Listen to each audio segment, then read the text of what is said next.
Today we are covering the NBA trade deadline live. My name is Morten Jensen, as some of you know, and I am joined today by Rich Saman. You will know him from Twitter at Mavs Draft.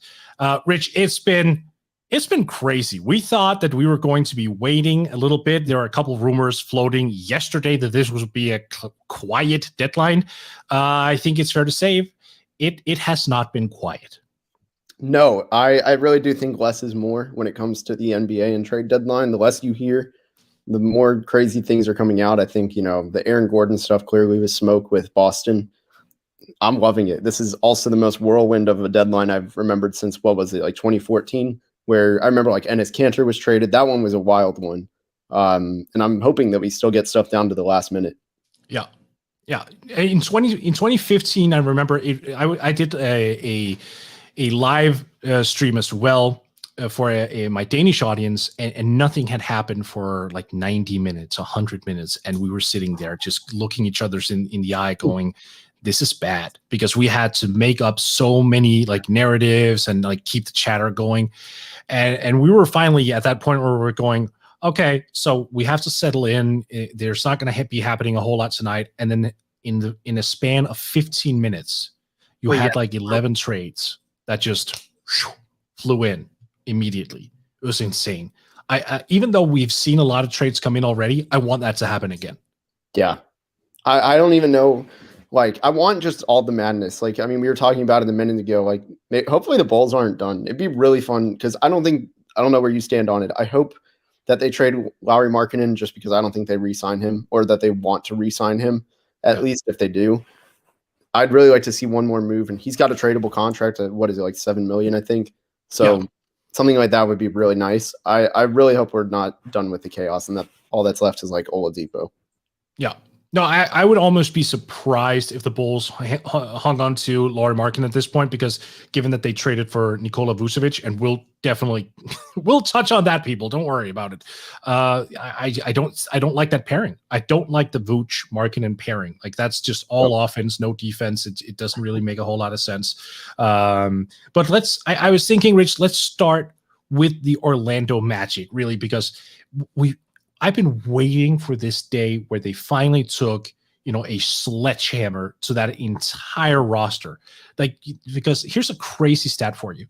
Vooch, Gordon, and Fournier have been together since 2014. Yep. I mean, you can argue that the Magic did not do a lot of things right, but I got to give them this. They gave them time to figure shit out, and it just didn't work.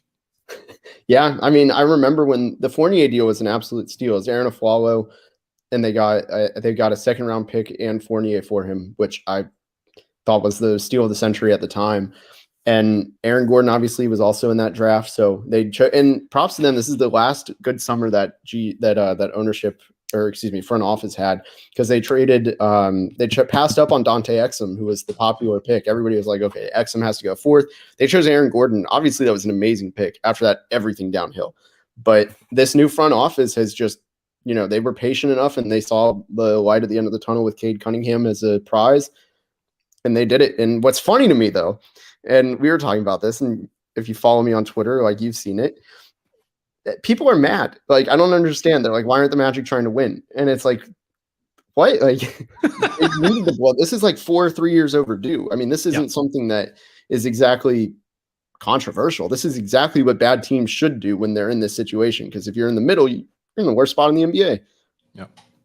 No, yeah, totally. I mean, you have so many Magic fans as well who've also argued, let's blow this thing up. Yep. And now you have a lot of people just kind of facing reality and going, oh, we're not going to be competitive for a handful of years. That doesn't seem right. But you know what? It is what it is. I like the fact that they gave the guys time. I also like the fact that they kind of pumped up Nikola Vucevic's trade value.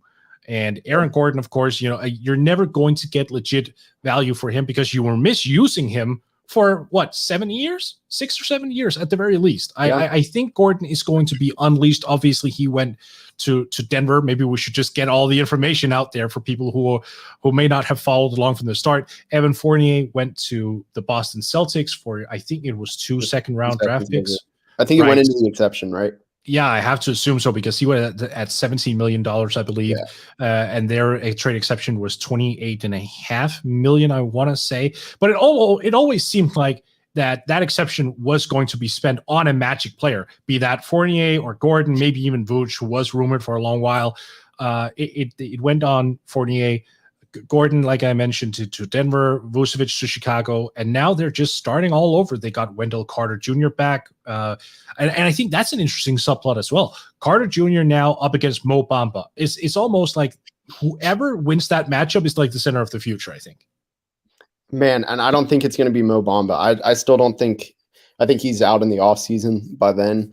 He's not a fit. I mean, Clifford and him just haven't gotten along. And honestly, he's just not that good. Like his best game of the year actually came against Chicago, but it was against arguably the worst player in the league, with all due respect, with Cristiano Felicio in garbage time. Yeah, but it's just kind of who he is. It definitely wasn't looking pretty. I mean, it is what it is. But so where do the Magic go from here? Like you mentioned, Cade Cunningham. Obviously, like let's go into just a little bit of trade chatter before we move on to Chicago as well. I think this is one of those years where if you are a bad team, yeah, you got to play those cards for Cade Cunningham, even if the lottery odds have fallen, even if they're not the same, because Cunningham is that guy. You know what I mean? Like he's that guy. My nickname for Cade Cunningham is "Don't overthink it."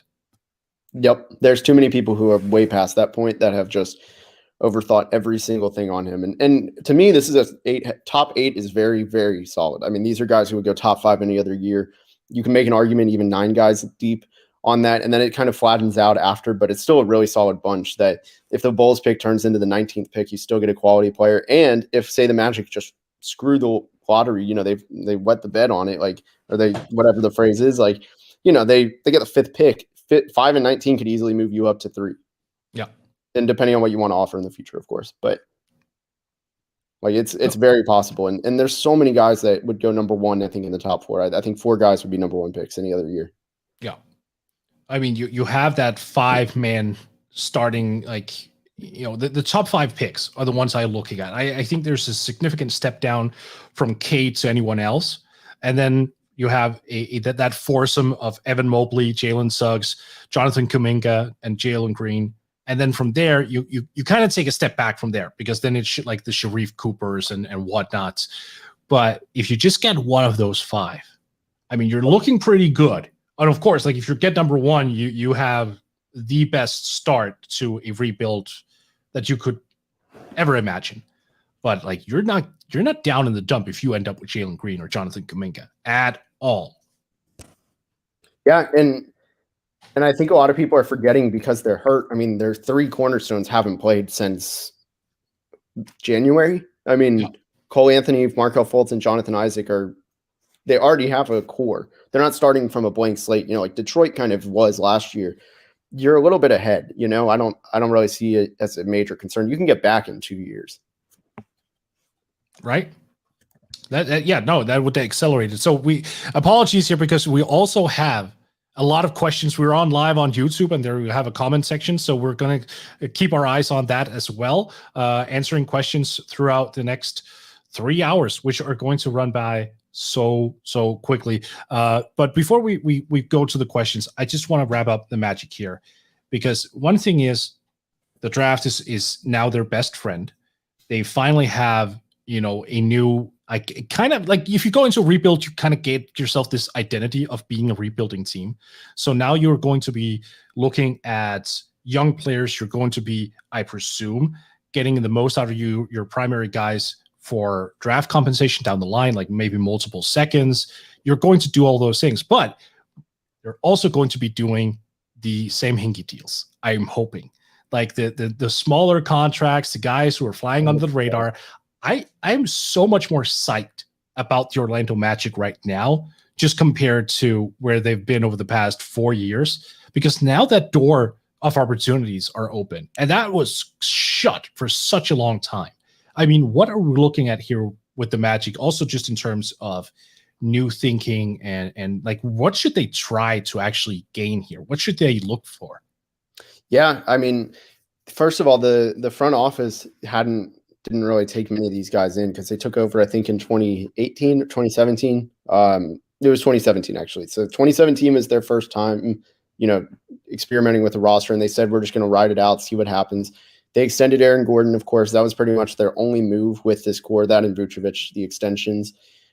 Everything else though was kind of just leftovers from Hennigan, which was an absolute disaster. And they really tried making the most of it, and they did. They made the playoffs twice. I mean, that was a big thing for the fan base. But the problem I have still with the front office, they need to prove otherwise, is that they don't take second-round picks seriously. Like, the Fournier thing, they were never going to get a first round. It doesn't matter. They probably got, I don't know which seconds they got, but at the least, it's a little bit of trade material. But they need to go all in on the draft. They've done a decent job drafting. Outside of Mo Bamba, they've hit pretty much on everything. The Chuma Okeke pick was brilliant. I mean, he's a cornerstone too. I didn't even list him as another guy. Like, they have so many young guys already that they can afford to lose, these win now guys, and they don't have to really start. They don't have to go high anymore. They don't have to worry about getting this franchise altering player because they already have 4 really solid core players. You want obviously the top 3 to 5 pick at the worst, and then hopefully Cade Cunningham, but you're not missing out if you get the 4th pick. It's not the worst thing in the world. And a lot of times the number 1 player to pick doesn't even end up the number 1 player in the draft. Right. That is actually a very, very good point. We're seeing that time and time again. I mean, Luka Doncic went 3rd. Obviously, he should have gone first, and every European worth his salt knew that he should have gone first. Any person who understands the concept of basketball should know he should have gone first. But I digress. You actually bring up a very good point here about the second-round picks, and this is a pretty good way of pivoting into Chicago as well, because that was an organization that used to not prioritize second-round picks either. That was under the Garpax era. Second-round picks, I think John Paxson at one point said, a second-round pick is not going to hold me back for doing a deal.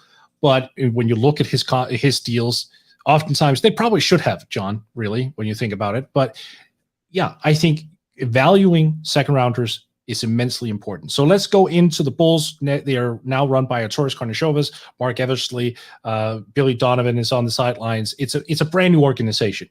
They are going all in now.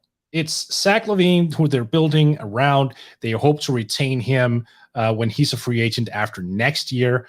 And this has to be a major selling point in actually getting him to stay as well, because now he has a proper offensive partner in Nikola Vucevic playing the 5.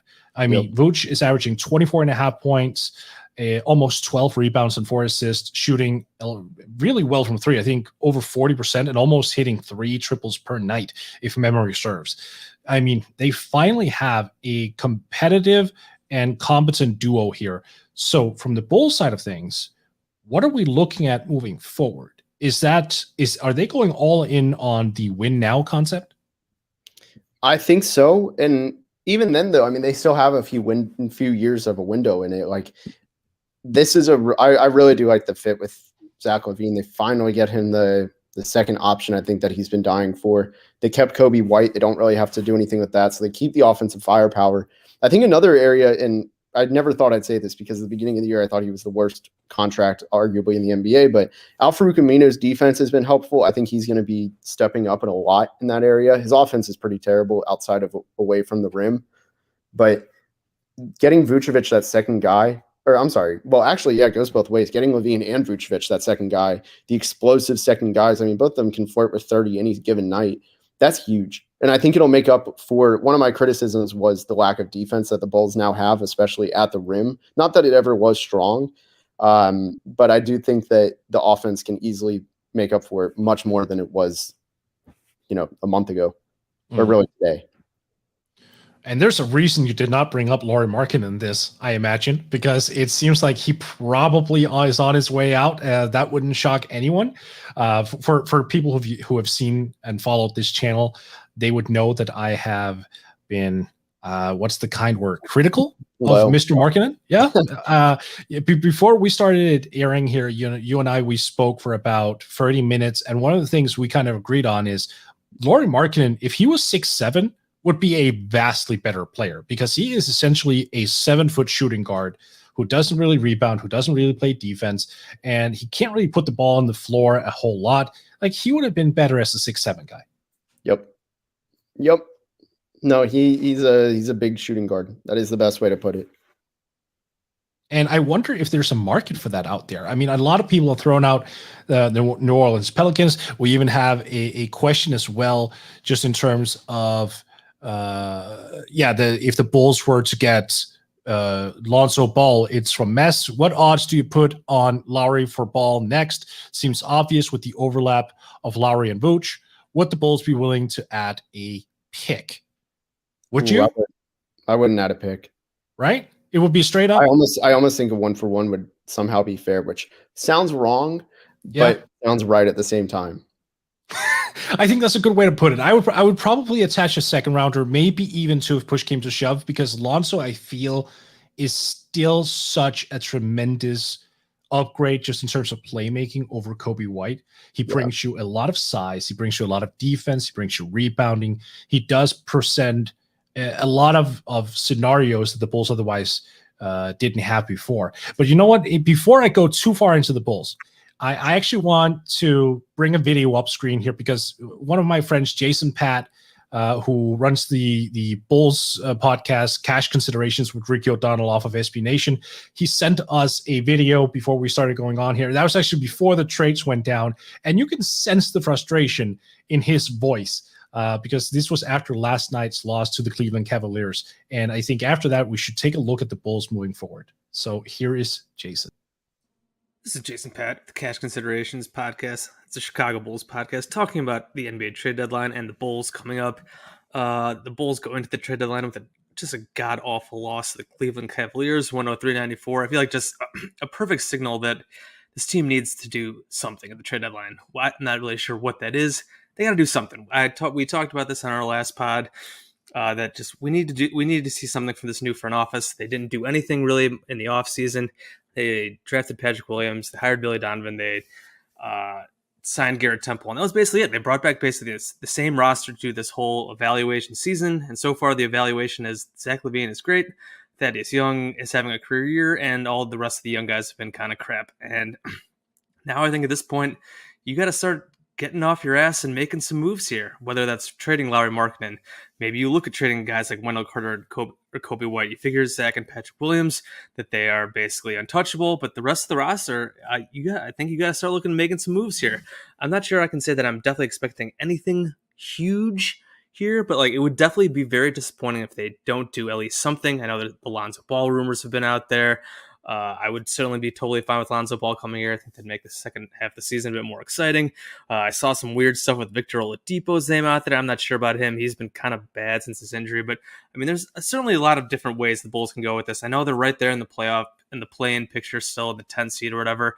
A couple games ahead of the Raptors, I think. But I mean, at this point, I feel like the standings don't even matter. Just like the Bulls clearly need more talent, so they have to figure out a way to whatever long term. They got to be thinking long term. So whether that's maybe selling guys, obviously the Thad Young stuff is out there, or do you maybe use Lowry to try to get some more young talent? Whether that's Alonzo Ball trade, something like that. The Bulls just have. The bottom line is the Bulls have to do something here, and I really hope they do. It'd be very, very disappointing if the Bulls go through this trade deadline, or even afterwards if they don't maybe make some changes at the end of the roster.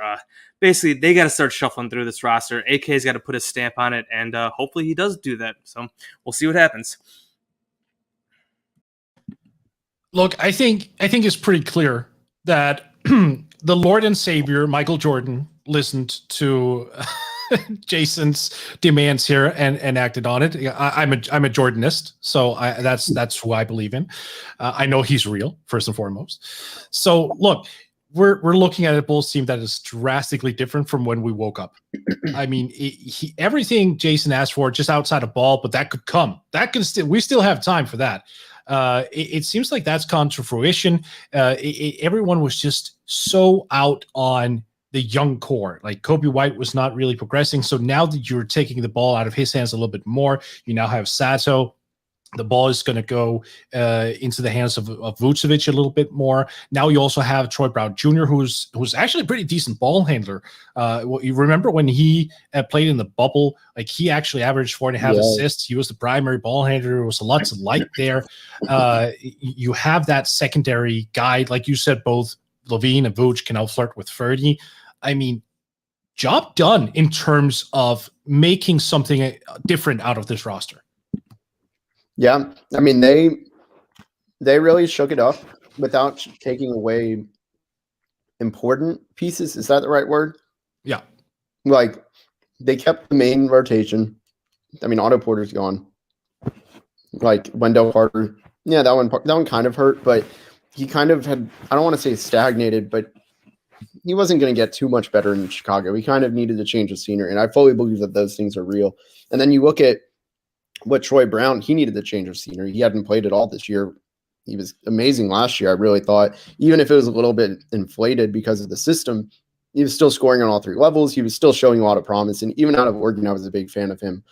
But the one thing I didn't like, the only thing I didn't like at all from this, and this is a little bit outdated because over the last month he's fallen out of the rotation a little bit more, but the Dan Gafford one kind of seemed weird to me. My only question is who protects the rim now? Oh, Thad Young? Patrick Williams, someone said that because he's a good help side blocker. Are you really going to rely on Patrick Williams so to save the rim in the playoffs? I mean, that's a big worry for me because Vucevic, you put him in a pick and roll, he's toast. It's just as simple as that. Defensively, they have been, an issue for a while, and this doesn't necessarily make them better. Now, if they do move off of Lauri Markkanen, and if they do get Lonzo in return, their perimeter defense will at least be shoring up just a little bit. But that, you're right, that's not going to help their defense near the basket. So I don't think they're done. Well, I think they could be done maybe after a final trade today. But in terms of like the overall progress or planning, I think draft-wise, moving forward, free agency-wise, I would expect them to make some pretty significant defensive upgrades over the course of the summer. And when I say summer, I just mean free agency, because we don't know when free agency starts. This is a weird world we're still living in. Like last year, we had free agency in November? So yeah, right. We don't even know. But free agency, I would imagine they would be buyers just in terms of shoring up that defense, right?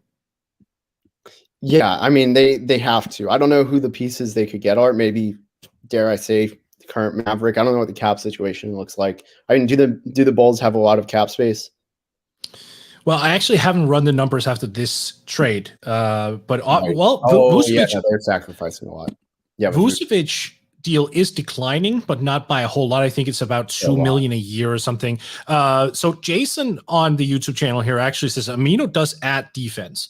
Now, I don't know if he's a rim protector to the same extent, but I do agree that he's more defensively inclined than offensively inclined at the very least.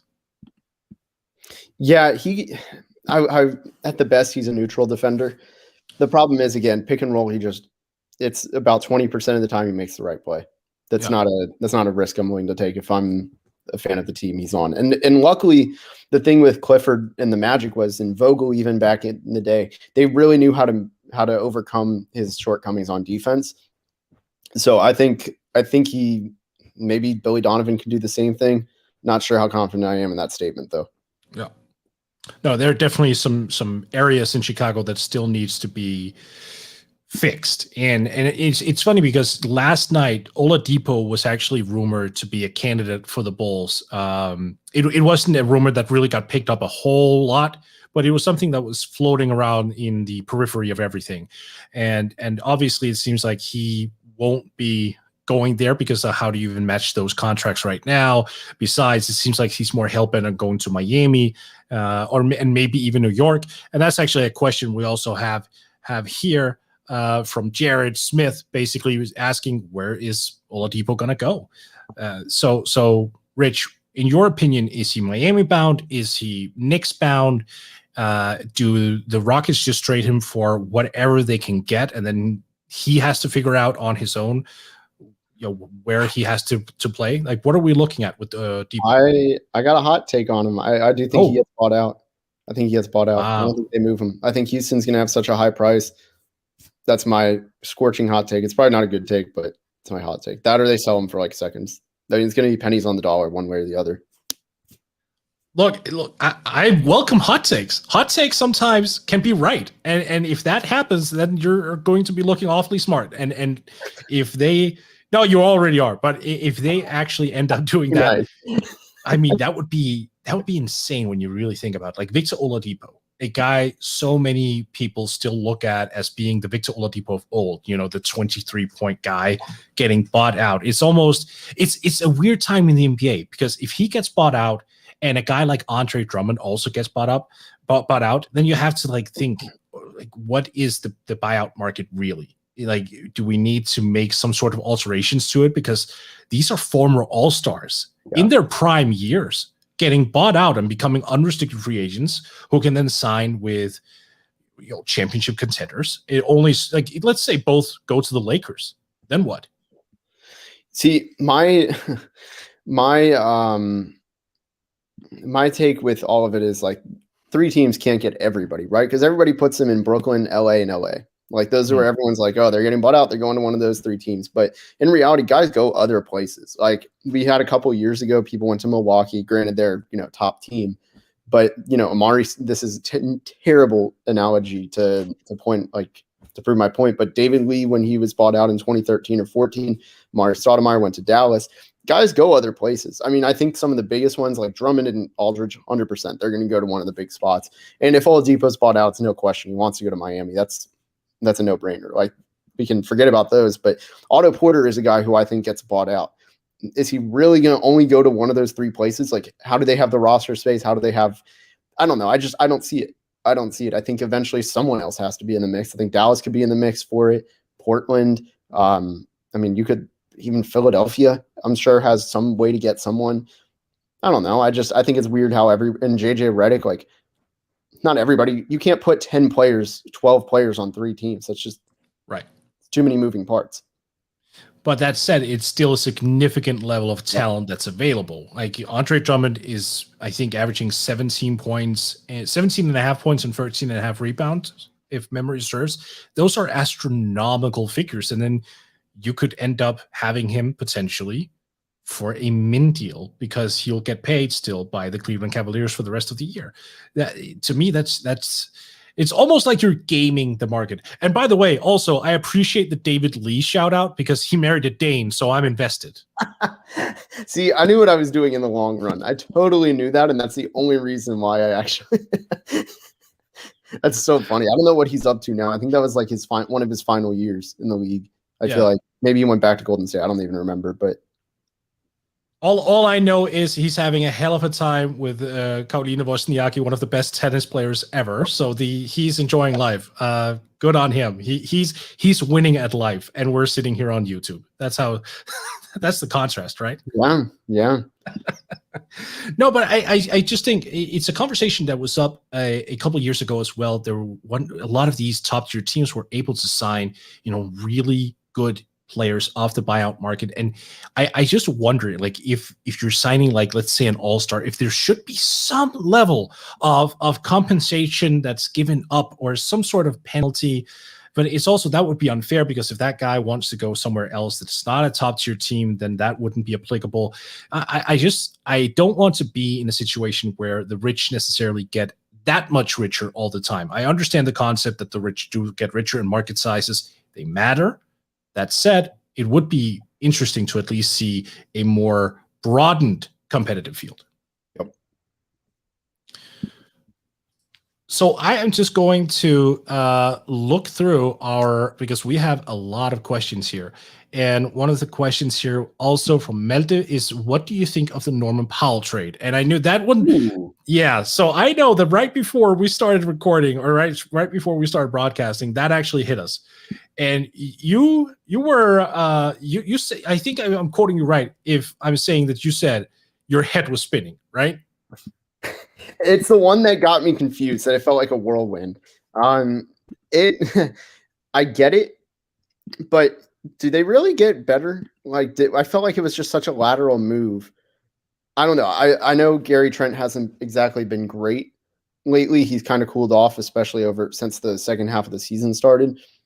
But I don't know, which is I don't know how to really put it into words. Are you more scared of Gary Trent's kind of borderline elite shot making off ball, or Norman Powell's pretty dominant 3-level scoring on good efficiency? I mean, 44% from 3, 50% from the field, almost I think 85%. So I mean, he's flirting with 50, 40, 90. But I don't know. I just don't know if the impact in that 5-out system, sometimes having to guard Lillard and McCollum and Gary trying to throw all out on the same time, or any two of those three, is a lethal combination, and it throws all the defenses off. Granted, I might just be biased from seeing the Mavs get screwed over by that this last weekend, but I don't know. I just have some weird concerns about how much better they actually got from that.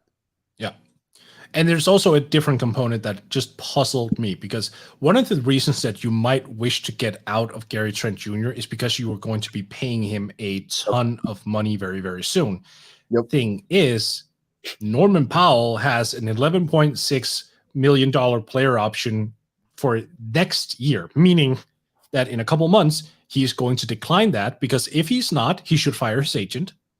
He's averaging 20 points per game. If he picks that option up, he's insane. So he won't, and he'll be an unrestricted free agent.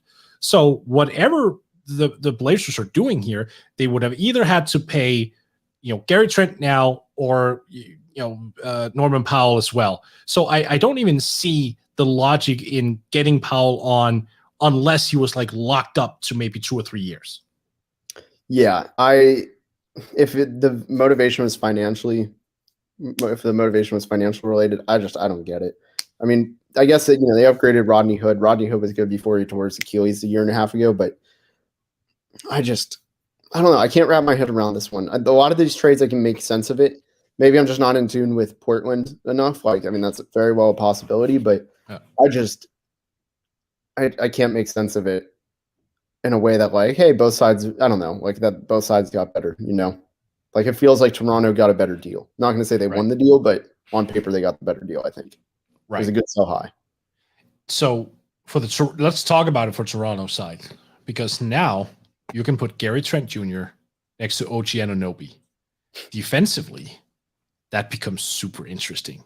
Now you have Fred VanVleet, who will be because I don't think that Kyle Lowry is going to remain with the Raptors. I think he's gone. So Fred VanVleet is going to be their primary on-ball creator. Now he's going to have 2 3-and-D guys who could become just utter elite 3-and-D guys, and then Pascal Siakam to muck things up. You still have Chris Boucher. There's something there that I think is interesting. It might not be a championship contender, but this could be a really, really fun brand of basketball to watch. Yeah, I really do like what Toronto is doing, and they're gonna have a very, very quick retool. I don't think they're gonna make the playoffs this year, or they're gonna try to miss the play-in game at the least, which would net them about the 10th pick. And if you get the 10th pick in this draft with a team that already has a decent core, I think, I don't know what you think of their core at all, but I do think that you're going to find yourself pretty happy walking away on draft night and with the future of the team. No, I also like the fact that they just don't seem to really bottom out, in the sense that they want to be very Spursy. And I think in large part it's because they know that they're Canada's team. So they feel this responsibility of being competitive every single time out. And for them to pivot in this manner of getting a young guy in like Gary Trent, who is so not done developing, he is going to get better and better, at least over the next handful of years, I think. That's just a smart play, because you remain competitive, but you also add something to the future. He's playable right now. He's a competitive player right now, but there's also just that component of it that he's going to get better. So we're also building for the future. Yes, it's not a draft pick, but it's still a long-term investment, presumably, because they're going to keep him, where you know that you're going to get more out of him down the line. So I just think it's smart team building. Yeah, and that's exactly, Masai Ujiri is a well sought after executive. He's gonna, if the Raptors do get rid of him, he's the kind of guy that you actually get compensation for in the draft for a good reason. He's arguably the best front office executive in the NBA. Yeah.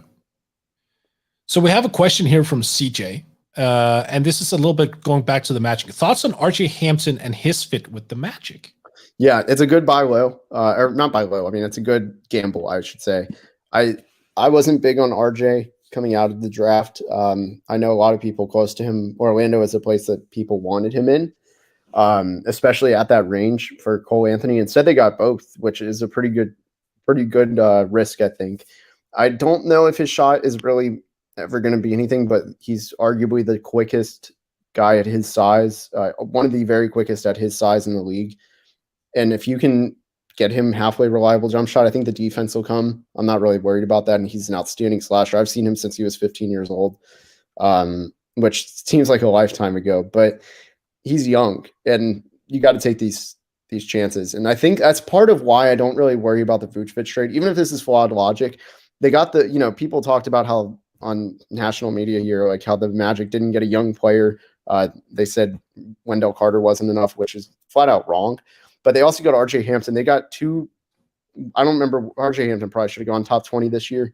But they got 2 top 20 caliber picks now from the last 3 drafts. I don't know. I think they've taken a lot of good gambles and they need guard play. I mean, I'd rather have him than Chasson Randall, Yeah. So, maybe I'll take, who knows? Like, but I don't know. Chasson Randall, just good guy. I mean, I know I've heard good things about him behind the scenes, but he's not moving the needle. No. And look, that's fair. When we laugh of certain names, it's not because they're bad guys. Like, it's just because you also have to take it to the context of what can you provide for an NBA team, just in terms of your skill set and whatnot. I agree with it. There's just so much more with RJ Hampton here than you can get with Randall. Hampton, for me, what's intriguing is the size and the ball handling and just the quick first step. Like, he's so unpolished right now, and it's clearly obvious why he's super young. He didn't get as much a chance in Australia as I thought he would be getting. And we're looking at a guy who's a project, but the physicality is there. Like you said, the slashing component is there. Like, he's super quick. When he fills out his frame, like, I wouldn't be shocked if he becomes a guy who physically, I'm not comparing them, but physically could remind people of DeMar DeRozan a little bit, like filled out, big frame, someone who can absorb contact, someone who can really get to the basket and use his strength to finish plays. So if the Magic allow him to have that opportunity to get the ball in his hands and involve him in the offense early and frequently, I wouldn't be shocked to see him actually carve out a really nice role there.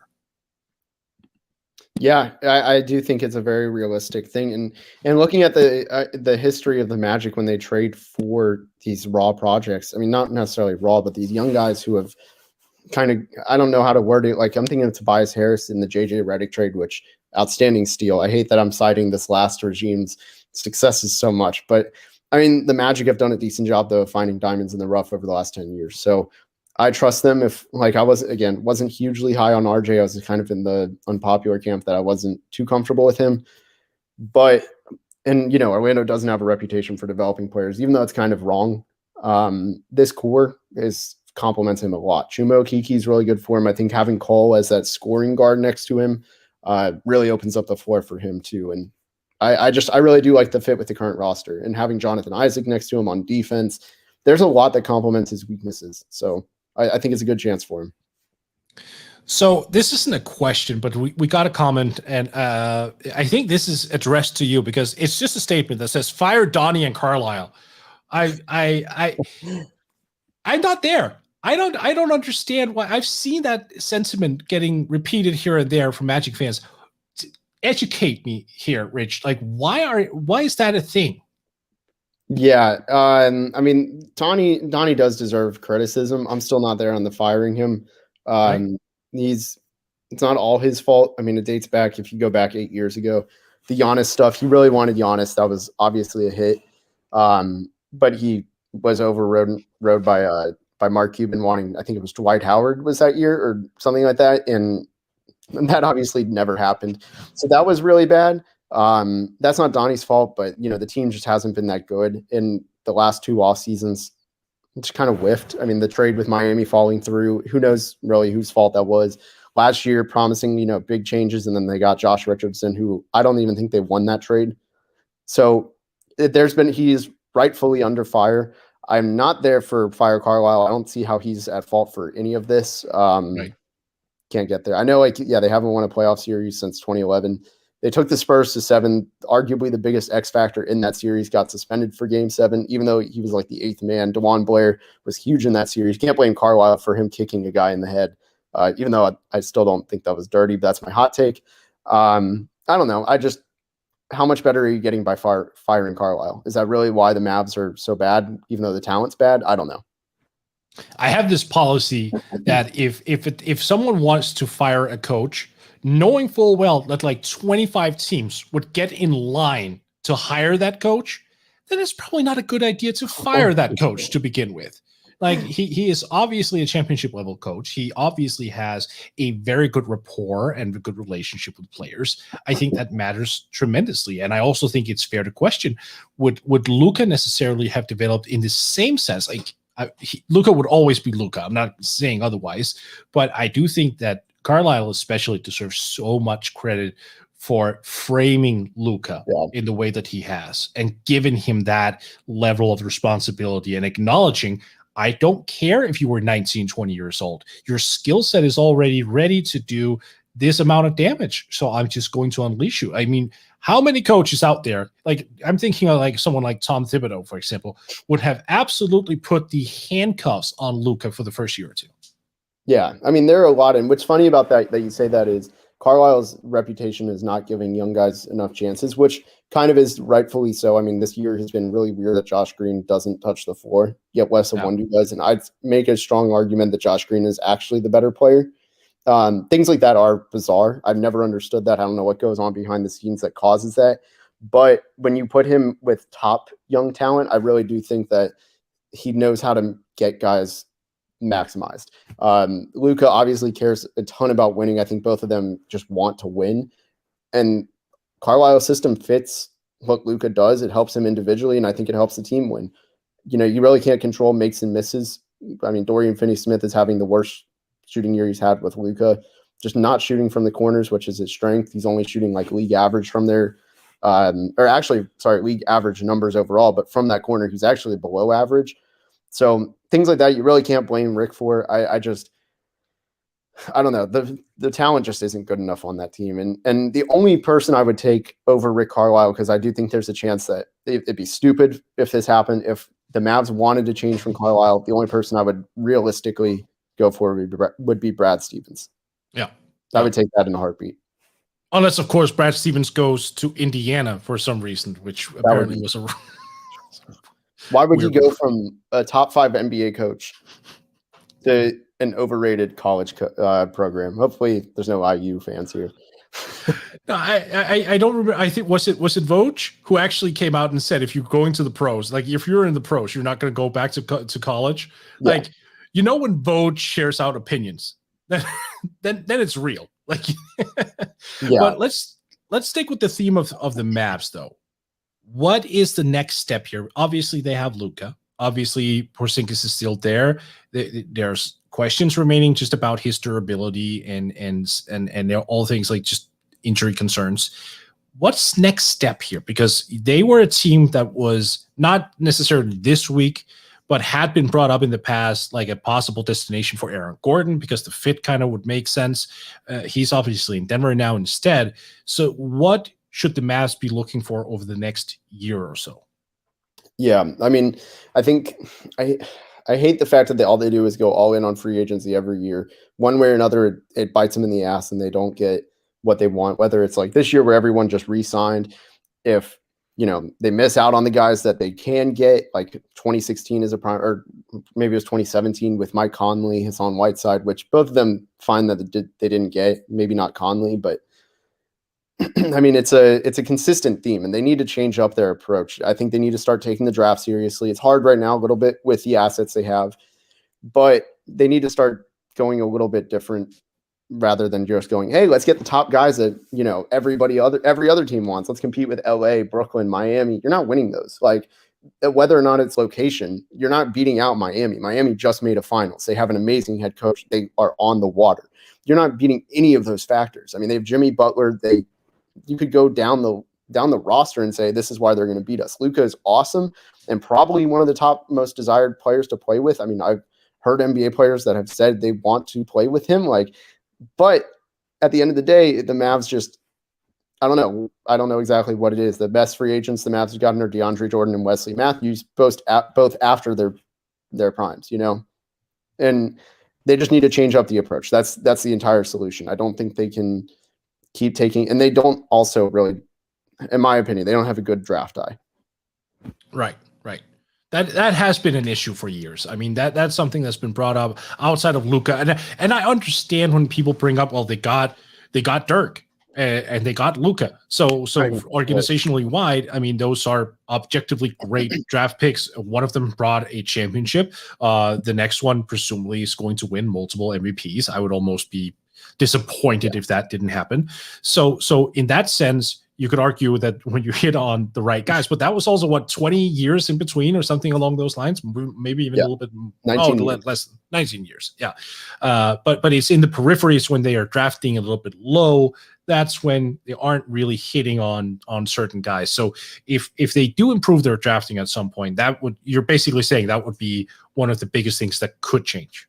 Well, I think that's what if you look at the Warriors, right? 2012, that's what put them from a mediocre team that got them over the hump. I mean, they got a steal in the second round, and the Mavs passed up on the guy twice. They were the team on deck.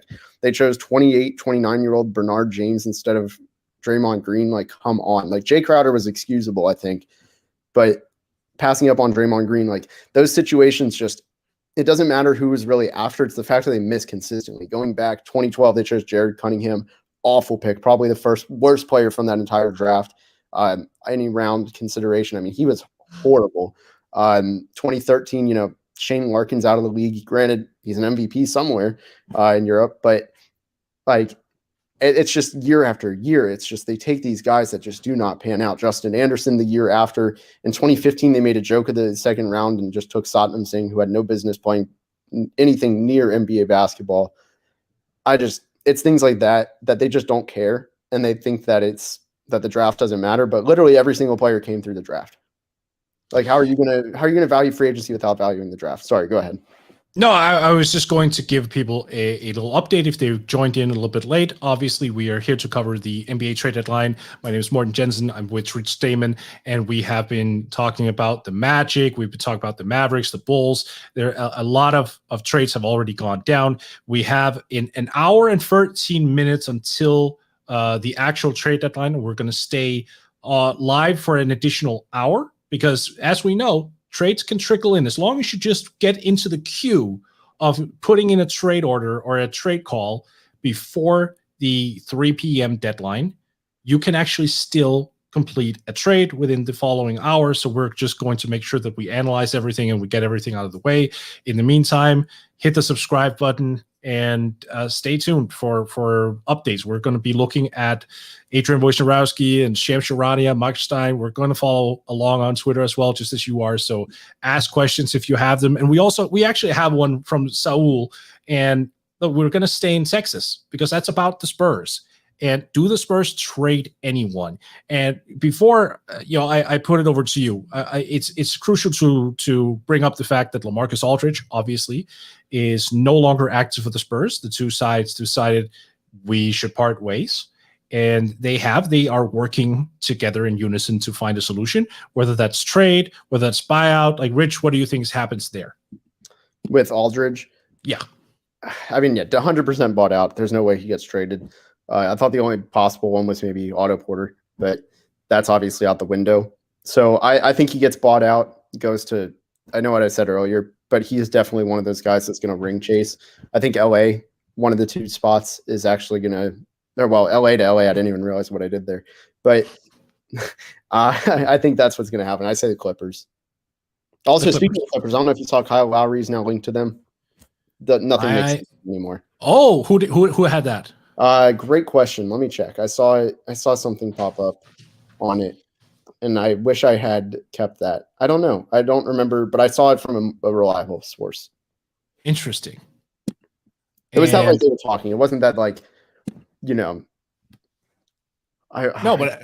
but that's still interesting. Like, he was linked to the Lakers at some point, and right. And I almost feel like in today's league, if you're linked to one of the LA teams, you might as well get linked to the other. It's almost like they're going after the same player nowadays, right? I mean, they're trying to one up each other, which isn't an interesting and fascinating subplot.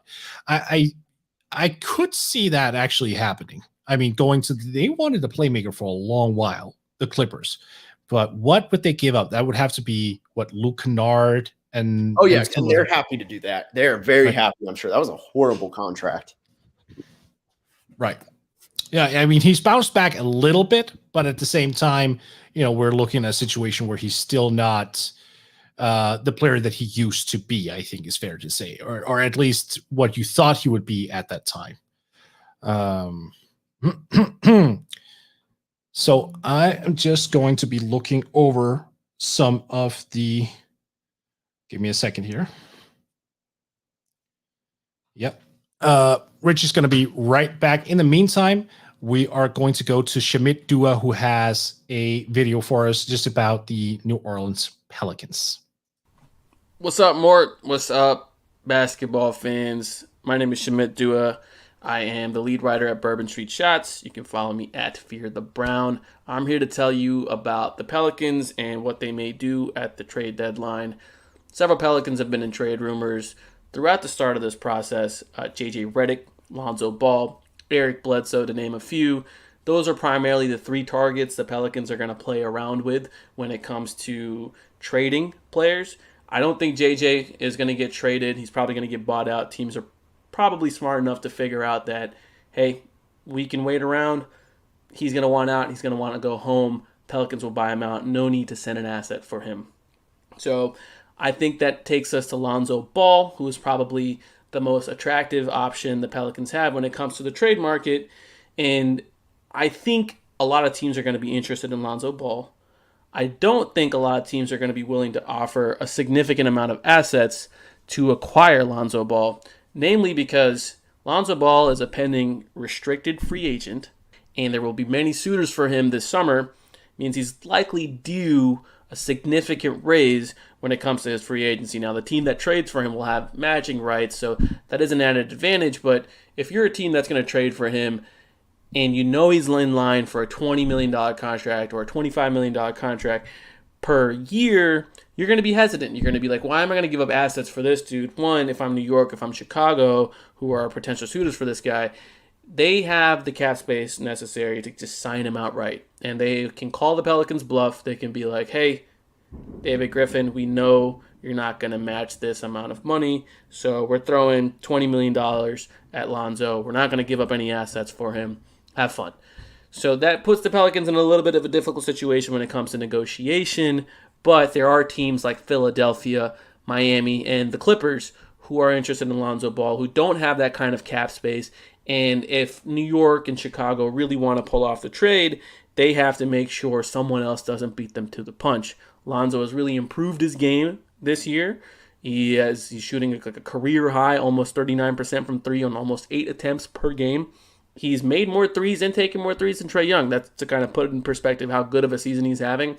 In fact, for the last 2 years, he's around 38% from threes. He's become a really solid shooter on high volume. And he obviously brings a lot to the table when it comes to his defense and playmaking and rebounding. He's a versatile player that can slide in to many teams and fit seamlessly. I think the Pelicans should trade him, again, for the same reasons I outlined. He has a pending payday. I don't want to be a 19 and 24 team committing $20-25 million a year to a role player and making my existing team more expensive. So that's where I'm at with Lonzo Ball. Eric Bledsoe, I don't think they're going to be able to move without attaching significant draft incentive. I don't think they have any rush to move him. If they can get a deal where they're only attaching a few second-round picks, or if they can attach him in a Lonzo deal without really compromising their return, they'll do it.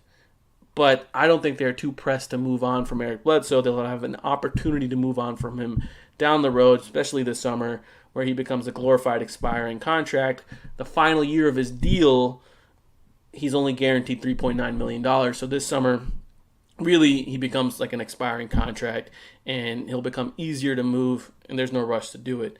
Saw some reports out there that the Pelicans might want to attach Alonzo to move Steven Adams. Don't buy those. Those are totally ridiculous. The Pelicans don't have an interest in moving Steven Adams unless they're getting an upgrade, or unless Steven Adams is the stopping point between them and acquiring a star at a different position. The Pelicans are not going to move Steven Adams. Again, they like the guy. They extended him sight unseen. He's been productive for them this year. He's been a positive player. He impacts their offense positively. The Pelicans have a top 10 offense in the league. And it's been top 2 for the past several months. The Pelicans have a really good offense. He's not really getting in the way of that. And he brings the maturity that they've sought. So they're not in a rush to move him. Lonzo Ball, again, is the main player here. There are many teams after him. I think the Pelicans should move him. I think the Pelicans will move him. But there's a very real possibility they don't find the return that they are looking for and are unable to move him. In the event that this is all dated by the time this video airs, well, I'll just take credit for calling the correct trade, whatever trade just happened, and apologize for wasting your time with all that analysis. That was Shamit Dua on the Pelicans, and he raises a really good point. There is obviously a scenario at play in regards to Lonzo Ball here that needs to be talked about, which is he is a restricted free agent after the end of this year. Obviously, that is going to complicate matters regardless of where he ends up or even if he stays with the Pelicans, because restricted free agency is just that much more difficult to wrap your head around because you have teams out there that can offer a tremendous amount of money, forcing the original team, in this case the Pelicans, to match or basically walk away. So if the Pelicans feel comfortable paying Lonzo Ball the $20 million a year that he's apparently looking for, fine. But what if a team comes in and says, well, we'll offer you $25 million per year? Then suddenly the whole game changes. Lonzo will obviously go for the money, as would most players. And you know what? That's fair. Don't ever blame a guy for going after the money. That's his livelihood. It makes sense.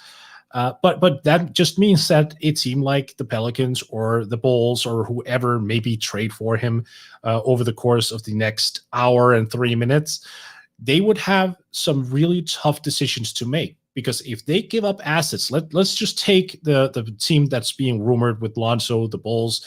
If they go out and actually give up assets to get Lonzo onto their team, and they eventually find themselves in a position where a team offers Lonzo $25 million per year, the Bulls feel uncomfortable paying that, then they would let him walk, and they would have given up assets for nothing, which is never a good idea. Giving up assets for free with nothing coming in back, that's never helped anyone. So that's a decision that the Bulls or anyone else would have to take, the Pelicans as well. So that's why we're looking at a scenario that's really complicated. And that's not just Lonzo Ball either. That's also Lauri Markkanen. It's also John Collins.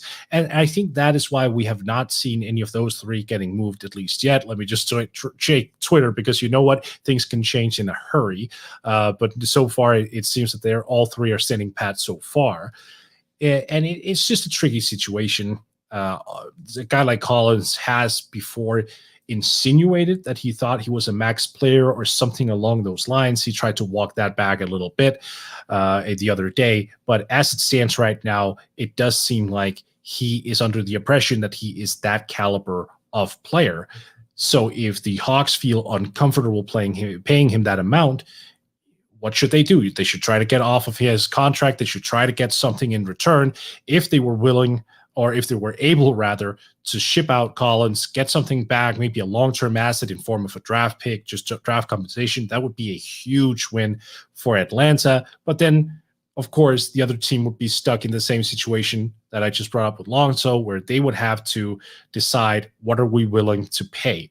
So a good rule of thumb here is, if you are going to be trading for a restricted free agent, you have to understand who you are as a basketball team. You have to understand how much money you are willing to give that guy, because you could risk finding yourself in that position of having to choose. So if you're a team out there that looks at a guy like John Collins and goes, you know what, we think he's worthy of the max. Personally, we would pay it. Then yes, you can absolutely go trade for him. Even if you give up assets, that's fine, because you're willing to retain him. You're still getting that productivity out of him moving forward. He's still young. He will still get better. So that's another thing that you just have to remember in the grand scheme of things. So after that, with all that said, let's go to some questions. this is not a question. This is Dawson saying that the Lakers should trade Dennis Schroeder for mustard pickles. I'm not sure that's cap legal, unfortunately. I don't think the NBA salary cap has a mustard pickle clause. It should be written in, of course. And then we have from Victor, do you think the Mavs are looking for a trade for Porzingis? And what can they expect to get in return? No. Now, that would be interesting, right? Rich, are you back? I'm listening. Yeah, I'm in and out. Perfect. But I don't have the video. Yeah. All good. Did you hear that last question from Victor? Yes. Oh yeah. No, I've been listening to it all. Yeah. No, they will not trade Kristaps Porzingis unless they're getting Bradley Beal. That is the only way they're trading Kristaps Porzingis. That's okay. Wow. Is that sourced or is that a hunch? No. I can't see any other way. Sorry, that was just a very strongly opinionated statement.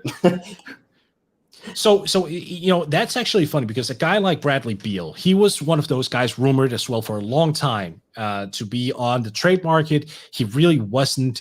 Then he kind of pivoted back to his loyalty with the Wizards. And full disclosure, before I go on there, that is to me very admirable. I really think that there's something very romantic about that as well. Like a guy who actively wants to be in a market that has historically been small and not very good even at marketing their own guys. For Beal to actually want actively to stay in Washington, I think that speaks volumes of his character as well.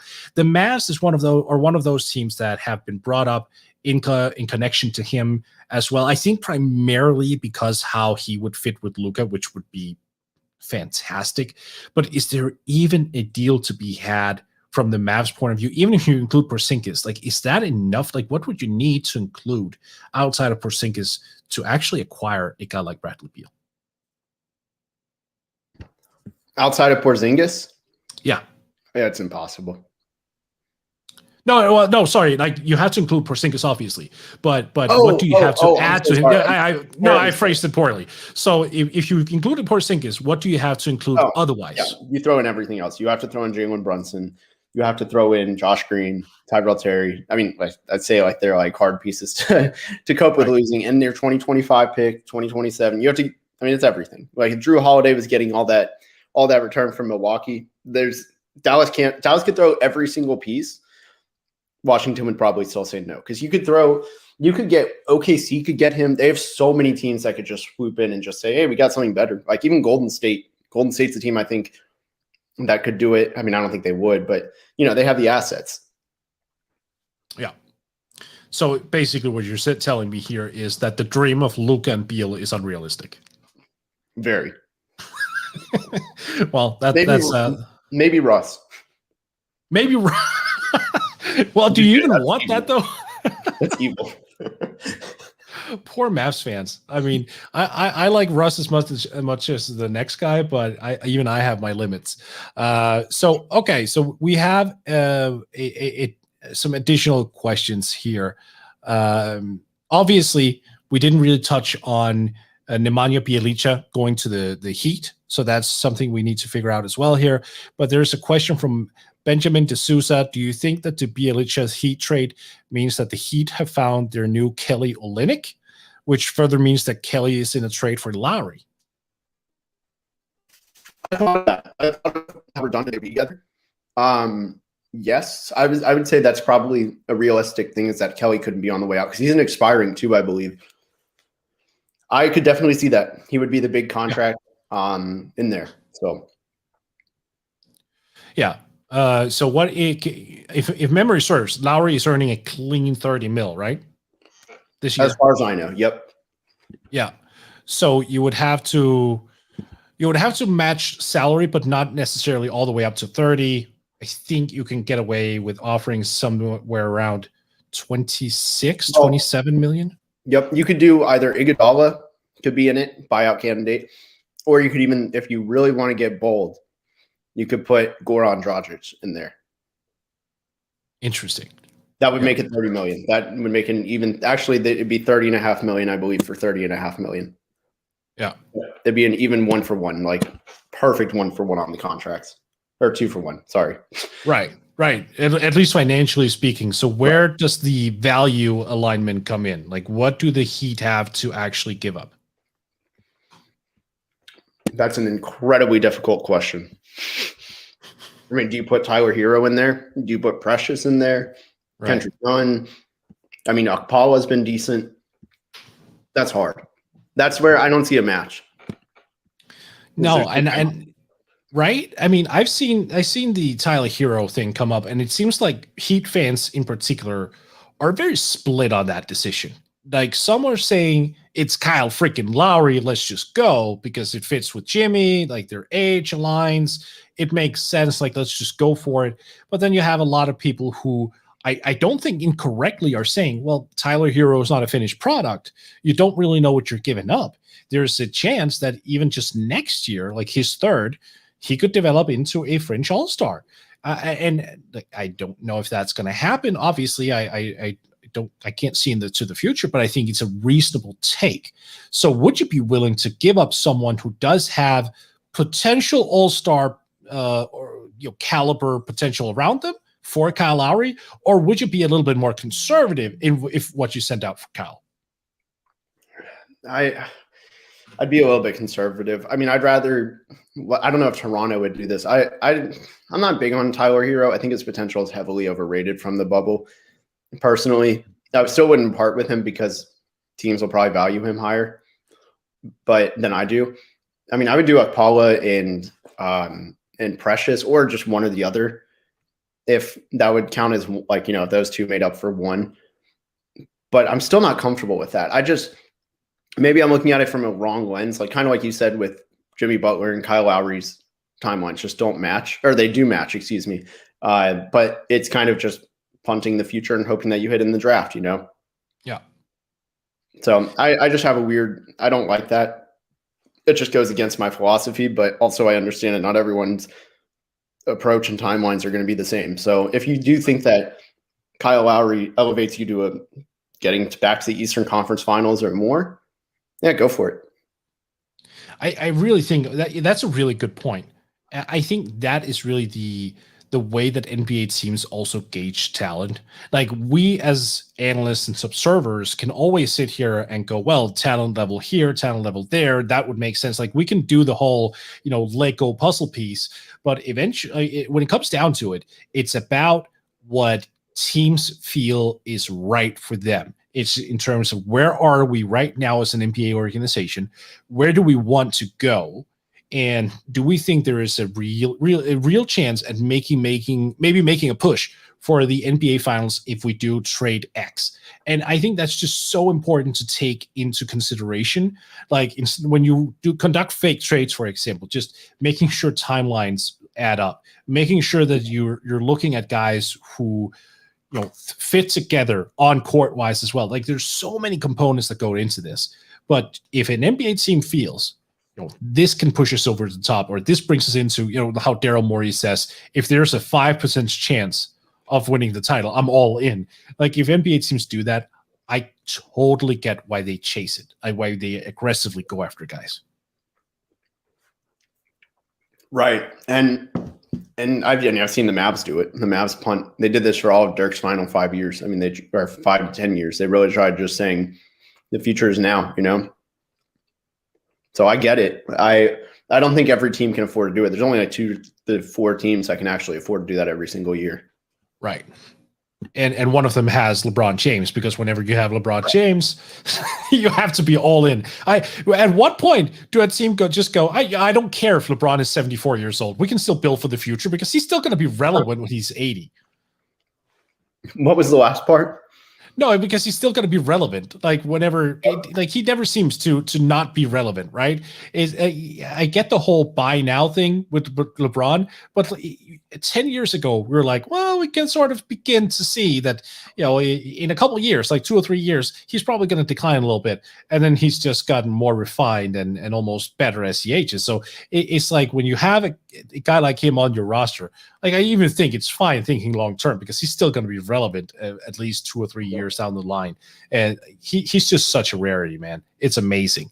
But in overall, with a guy like Luka, who's 22 now, I want to say, I just think you need to look at the age and go, how do we optimize it? Like, I wouldn't want it seemed like the Mavs, for example, to go out and acquire like someone like Nikola Vucevic, who's going to be 31 this year, because the age gap is going to be so severe. He's going to drop off as Luka progresses, and then you really don't have those two apex guys at their best timeline.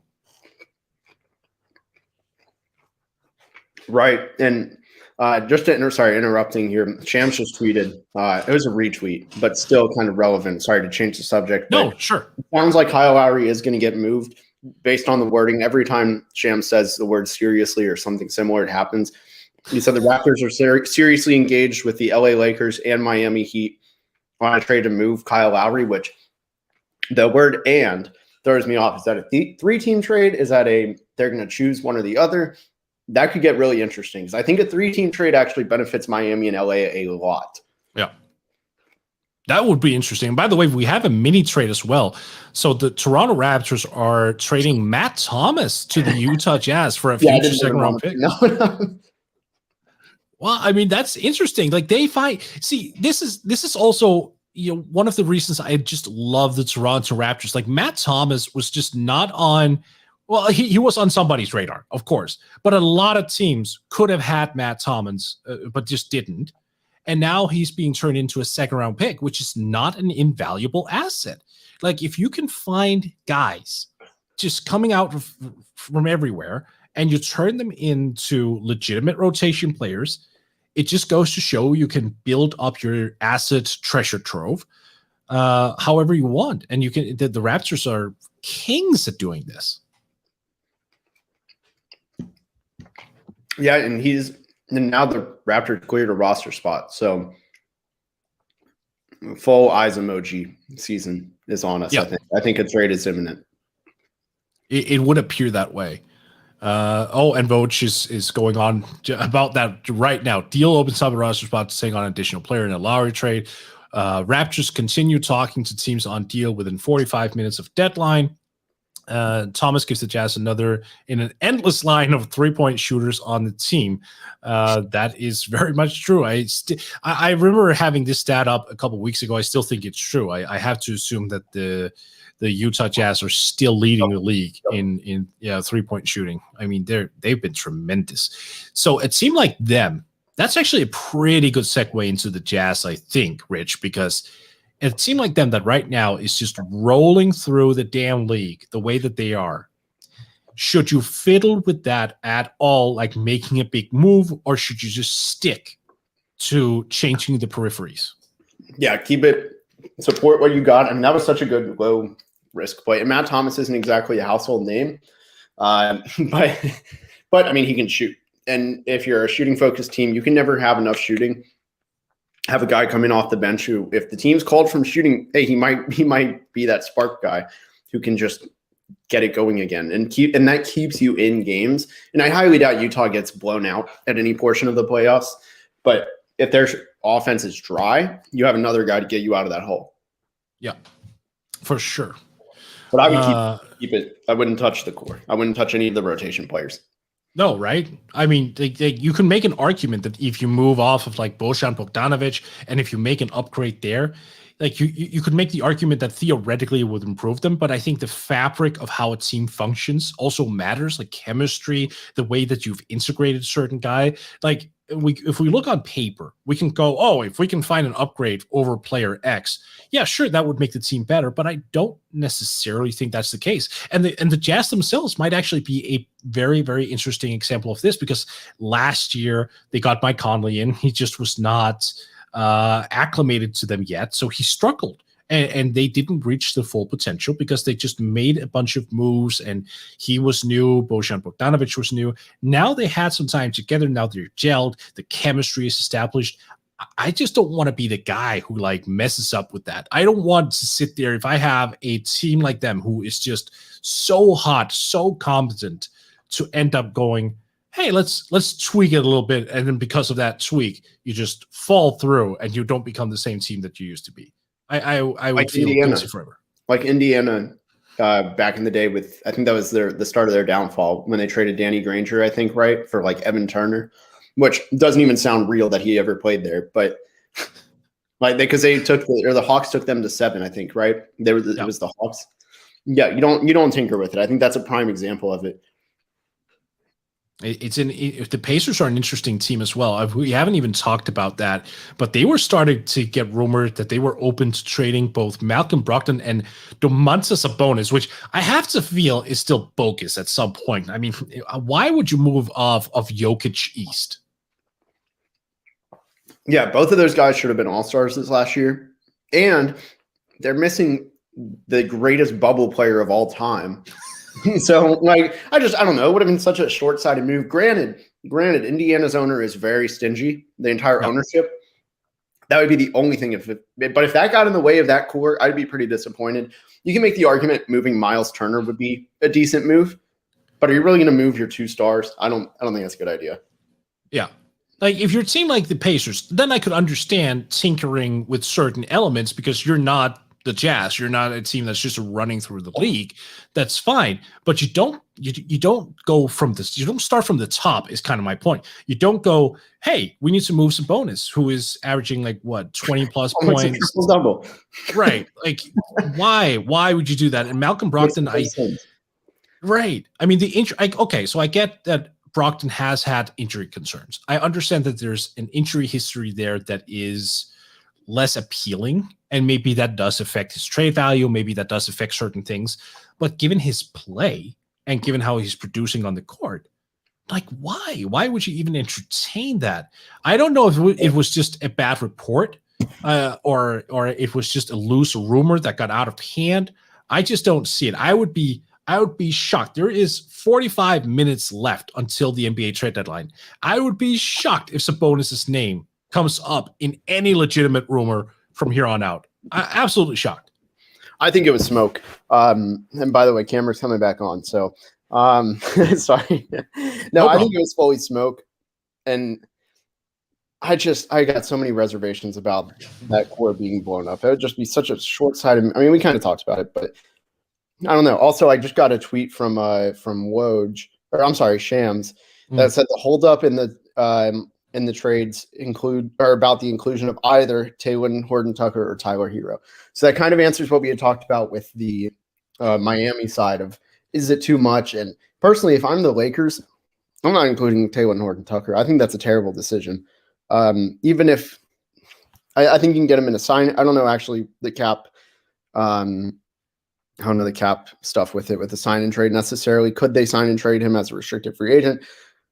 You're asking the wrong guy, but I think you can still get something for him, you know? Yeah.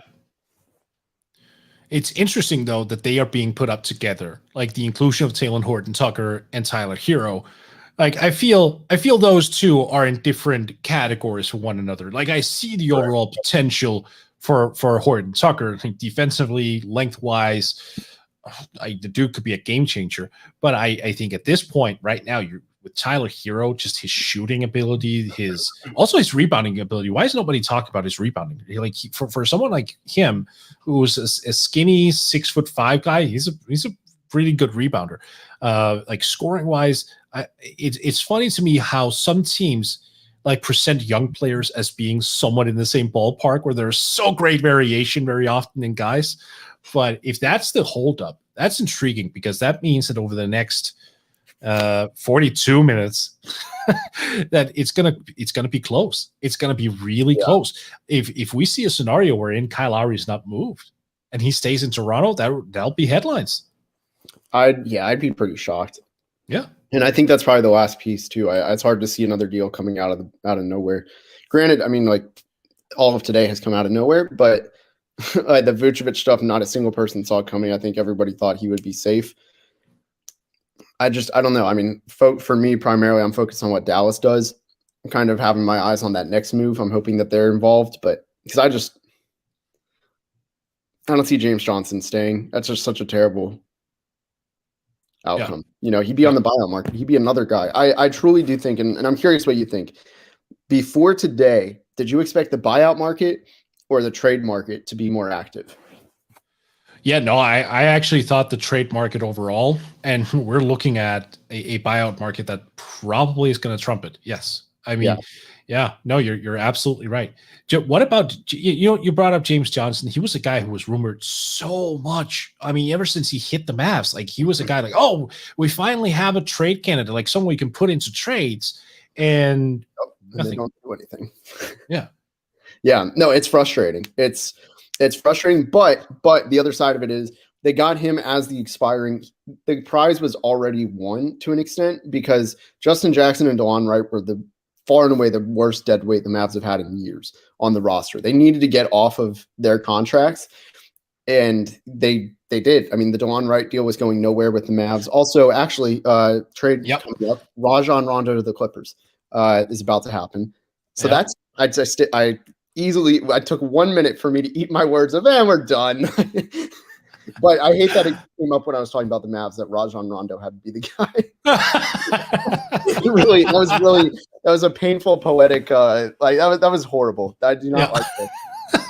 I wonder though. I hope they get Kennard back because the contract I don't think kicks in until next year, so they can do some weird cap stuff with that. I bet they get Kennard back. Yeah, is he a poison pill player right now because he's in his fourth year, right? Let me check the trade machine and see how that works because, as we all know, the trade machine is perfect and has no flaws. Exactly. I am happy for the Hawks here because I think they're getting out of a mistake. Like I did not agree with that contract that they signed with Rondo last year. That was something where I was like, does not make sense because they also signed Chris Dunn. Now, granted, he hasn't played, but at the same time, like, why would you give Rajon Rondo the amount of money that you do? You have Trae Young. You also signed Chris Dunn. Yep. You have multiple ball handlers in the lineup already. Like Danilo Gallinari is going to handle the ball. Cam Reddish is going to handle the ball. DeAndre Ayton is going to handle the ball. You have a high volume power forward in John Collins who's going to handle the ball. Like you just have Bogdanovic as well. Guy who handles the basketball. Like, why? What was the need for Rondo last summer? I don't get it. Honestly, you can make that exact last statement on a lot of the offseason moves. Is the Hawks are? I actually heard this on Locker Room yesterday. People were saying the Mavs should have spent money, even though they did nothing. They're like, well, they could have at least spent it on someone. The Hawks are a prime example of why you don't just spend money to spend money. They're trying to get off Gallinari. I don't think there's any secret in that they don't want to finish out that contract. Bogdanovic might be the same thing. I mean, he's almost 30 years old. He might already be 30. I can't remember. The Rajon Rondo contract, like you said, didn't add up. And obviously it's not his fault he's been hurt. But the $7 million, that's a lot of money. I did not like their offseason one bit. I really haven't liked anything they've done since getting Trae Young. I think that's they've been pretty bad overall, I feel like, on a lot of fronts. I hated the Cam Reddish pick. I didn't think he should have been a lottery pick, but they're a prime example of why you don't spend money to spend money, Yeah. I always feel that as though that lesson should be learned every single year, yet some team walks right into that trap and spends money just for the hell of it. Like they panic and they think, well, we have this guy here. We need to spend the money on him. Like the Detroit Pistons, I get the Plumlee thing. I get Plumlee is a decent backup center, but I would not have paid him $25 million over 3 years, and I especially wouldn't have done it that early in free agency. If I was a team that wanted Plumlee, I would have waited around. And if someone else had offered 3 years, $25 million, I would have let them make that mistake. And then when I found an alternative to that instead, it confounds me why teams are still under the belief that money, because they have cap space, that they need to spend it. It's almost like if you're giving allowance to a 9-year-old while in a candy store and you tell them, be smart, don't spend this money. Right? No, you're dead on. Like that is exactly what very well said. No, it's interesting to me that why so many teams think that way. But yeah, the Rondo deal, glad they're coming out of it. We actually have a pretty interesting question, which isn't aligned as much with the NBA trade deadline at all, but I think it's one worth bringing up. So the NFL, it's from Daniel, with the $110 billion NFL TV rights deal in mind, how are teams beginning to position themselves for the forthcoming NBA rights deal in 2025, given that the rumored target is $75 billion. And that's actually an interesting subplot, because if the NBA do sign that deal, remember in 2016, a deal began worth $24 million in TV or revenue, and it led to the most insane increase in the salary cap. We saw all bunch of weird stuff go on that year. The Lakers signed Timothy Mozgov to $64 million, Luol Deng to 72. The Knicks signed Joakim Noah to $72 million. Like it was just an insane spending spree, and it took so many teams years to come back from that. Like, do you think they would have learned anything from that when the TV rights deal goes into effect in 2025 under a major cap boom? Man, I don't even want to think of 2016. That is still to me the craziest offseason in NBA history, right? Yeah. No, yeah, I agree. Yeah, I feel, and that's the NFL that's getting it. You said in 2025. I honestly think this would be big in the NFL. No, the NFL have signed a new deal. I think it runs until 2033. But the NBA, so in connection with that, the NBA deal or the TV deal that the NBA is looking at is going to be worth 3 times what they signed back in, I think they signed it in 2014 or 15, and then it got activated for 2016. But it's just interesting that if you get 3 times the revenue or the payment for the TV networks, it's obviously going to mean that the salary cap is going to utterly explode again. And I have a sneaky suspicion that the Players Association is going to make the same noise about saying, no, we don't want cap smoothing. We want all of it immediately right now so our guys can get paid, which of course is their right to want that. But I mean, if you're a team with money in 2025 and you aren't spending it wisely, I think you could end up just handcuffing yourself to enormous deals. Sorry, yeah, I completely agree. And I know a certain team that has they finally get their picks back in 2025. So yeah. See, that's one of the things that almost frustrated me the most with the Mavs. Is that Luka is still so young that you can still build alongside him via the draft. So not having draft picks is just it's soul crushing, I think is the best word to use. Yeah, it's really going to do exactly what happened in 2016 though.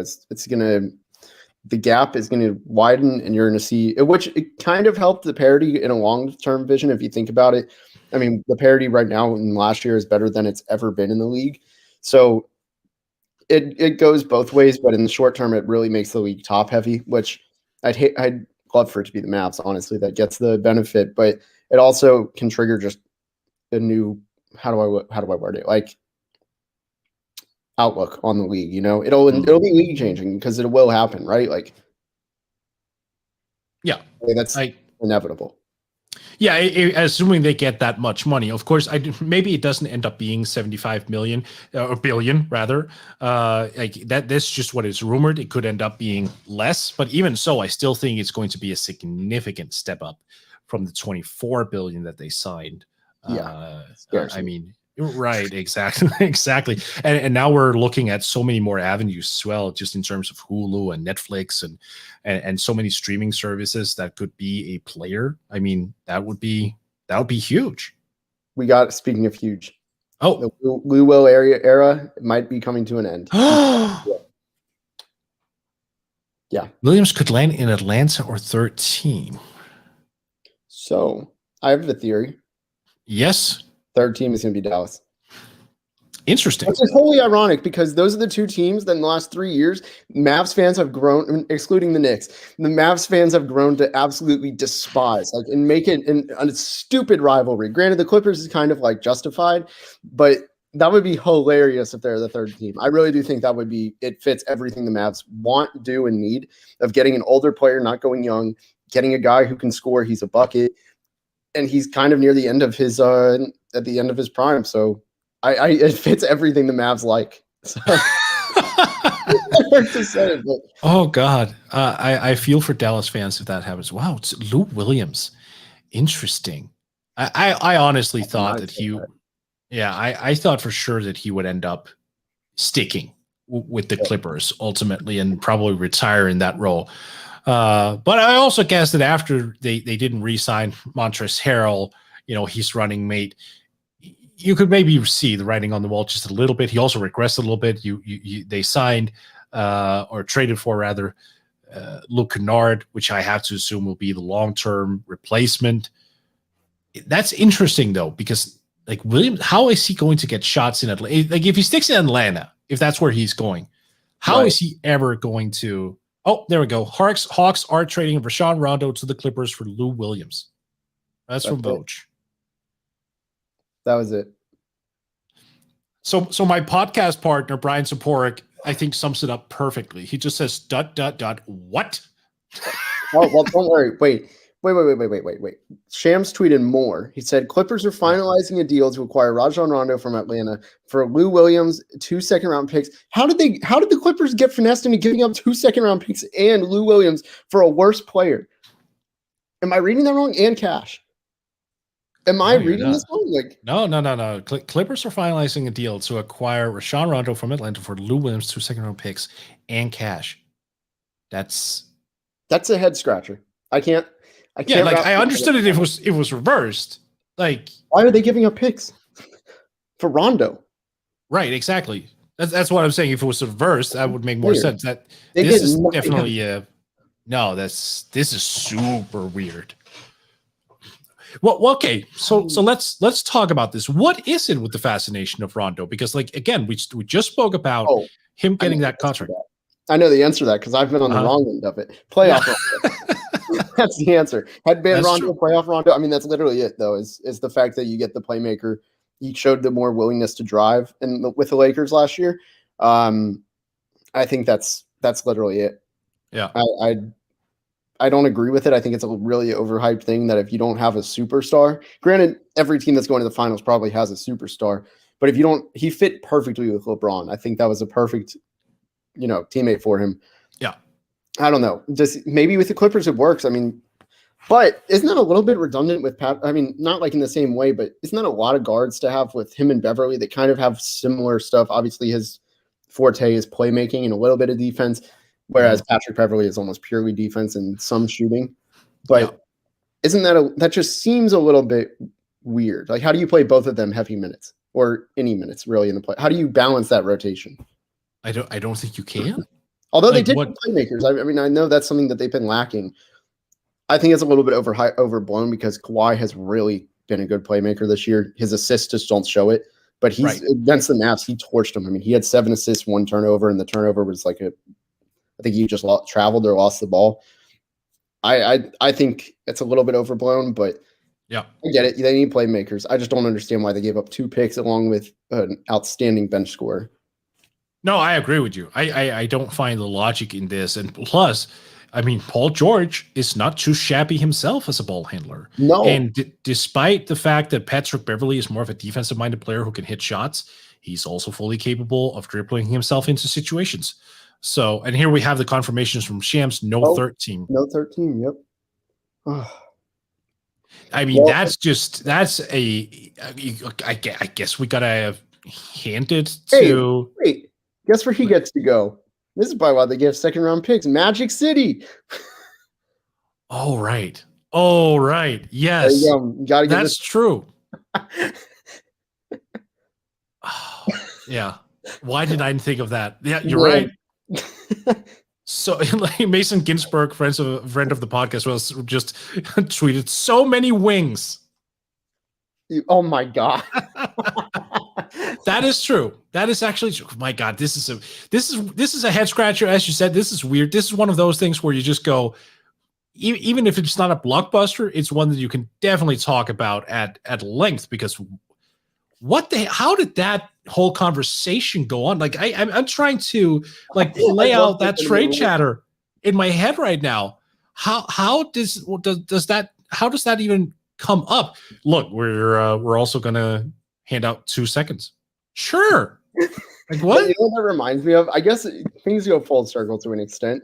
Remember when the Lakers were like, "Hey, will you take Zubac?" And then I think don't quote me on this, but didn't they say also, "Can you take a second round pick?" Like, and they just handed to him. That's what it reminds me of. That's true. Lakers handed Zubac to the Clippers, which I'm eternally angry for, because that man is a Mavs killer. Why is he not getting more minutes? Defense is at best, but like, I don't know. I think it's better than all right. I think. Yeah, but he's not going to be played off, but he's not going to like blow you away, you know? Right. That's fair. But I mean, he's like he's a little bit similar to Pau Gasol used to be. Like he's not a guy who can come out and switch on to smaller players. But when you keep him back so close to the basket, like he's fine. He'll challenge shots. He'll rotate over. Like he's smart. He's got the mid-range shot popping offensively now. I don't see why. Look, I mean, a day like today with the trade deadline, why isn't there a single team out there that goes, let's save Zubac? Yeah, I don't think the Clippers want to give him up, honestly. I think they know he's, legit for him. I don't think the Clippers would part with him. I'd take him on the Mavs in a heartbeat. Right. Yeah. They don't want to give him up, but they also don't want to play him, which is unfortunate because I think you'd help them. I think he could be one of those guys who could actually, maybe they wait him for the playoffs, honestly. Like just keep him under the radar, and then when the playoffs roll around, like then they kind of, yeah, exactly. Like you haven't game plan for him. Maybe there's a thing there. Okay, so Lou Williams, Rashawn Rondo in 2 seconds. That's it's a bigger head scratcher than the normal Powell trade. Yeah. Yeah. The normal made sense because both teams eventually did to an extent get better. It was just, I wasn't sure what the difference in betterness was. But the best thing I saw was someone said that, Lou Will doesn't fit the Hawks. So that's why. And Lou Will has been down this year. He's only at 12 points a game, and that the Clippers need a point guard. But I really think that needing the point guard thing is overblown. I don't think that's wings. Like in today's, if I'm building a team from scratch and I have 2 playmaking wings who can handle the basketball, all I want is a souped up Derek Fisher at the 1. Like who can shoot, who can defend, who's a physical presence. That's it. Like the traditional point guard, I won't need it. We have a question from Speedy. Any Warriors news? So far, no. It's been really closest thing. Just saying that they're in on Danny Green. That's the only thing we've seen. I think they're a dark horse for a last minute deal. I do think that the Danny Green thing happens. Let me check Stein's timeline and see if he's said anything. Yeah, but I mean, he was the one who reported that they have interest in getting Danny Green, which would mean Kelly Oubre. It's almost a 1-for-1. Nothing. Man, I wouldn't do that though. Yeah, unless it's still December or January when Ray wasn't. I mean, I don't think that's a great move. Oubre's really found himself too recently. No, like I bet I'm gonna look up his stats, and I bet his stats are pretty normal now. Like he, for the most part, is evened out. Yeah, his 3-point percentage is still awful. If you go in and filter for the last 20 games, you'll notice a pretty positive pattern. Yeah. For the last 20 games, he is at, that's 22. I don't know how to count. Actually, if you think about it, the Dallas series is what woke him up. So I'm going to include both of those. Yep. And since then, 18 points a game, 49% from the field, 37.5 from 3. Yeah. Yep. Yeah. He's back. Yeah. And then before of course it was against Dallas too. Like just why wouldn't it? Before the Dallas series, he was shooting 23% from 3, 37% from the field. So yeah. Right. Yep. No, I mean, he's woken up. He's Kelly Oubre again. And for people just joining, we are 22 minutes away from the NBA trade deadline. 21 minutes now, and we'll of course stay on air. We'll cover it live, and we're probably using the same tools as you out there. We're using Twitter. We're watching the feeds of Shams Charania, Adrian Wojnarowski, Mark Stein, and then we're just analyzing in real time. And we'll stay on air an hour after because trades can trickle in. In the meantime, hit the subscribe button. Give Rich and I a follow on Twitter. Rich is at Mavs Draft, if I'm not mistaken. Yep, correct. Yep. All right. And there's a lot of great draft coverage. Yep. Well, it works. So yeah, we're going into the final 20 minutes here. You just brought up surprise trades. Let's just throw some shit at the wall here. What could go down? So far, we haven't gotten the Kyle Lowry trade. I think that gets done, right? Yeah, I think that's going to be I can't say that again. The last time Lou Will just popped out of nowhere. I think there's going to be up to 4 trades because there's 4 left that come to mind, right? You got Kyle Lowry. I think that's a given. Maybe even 5, actually. You got Lonzo Ball / whatever the Pelicans do. You've got Oladipo. You got the Mavs with James Johnson. And then I have a dark horse one. I really do think the Hawks make one more move. I don't think they're stopping at Lou Will. That would be kind of weird. But I don't know. I feel like they got to move John Collins. Unless they're doing like sign a trade. Then I take that back. Yeah. There are definitely you also have Lauri Markkanen out there who likely could be, Okay, so what is the deal that you want to see? I want to see, going back to the Hawks, I actually really do want to see the Hawks kind of change up things and mix in a sell low and maybe do a 2-for-2 somehow. Yeah. I don't know what the return would be. This is a bold one, but somehow trading like Cam Reddish and John Collins and seeing what you get.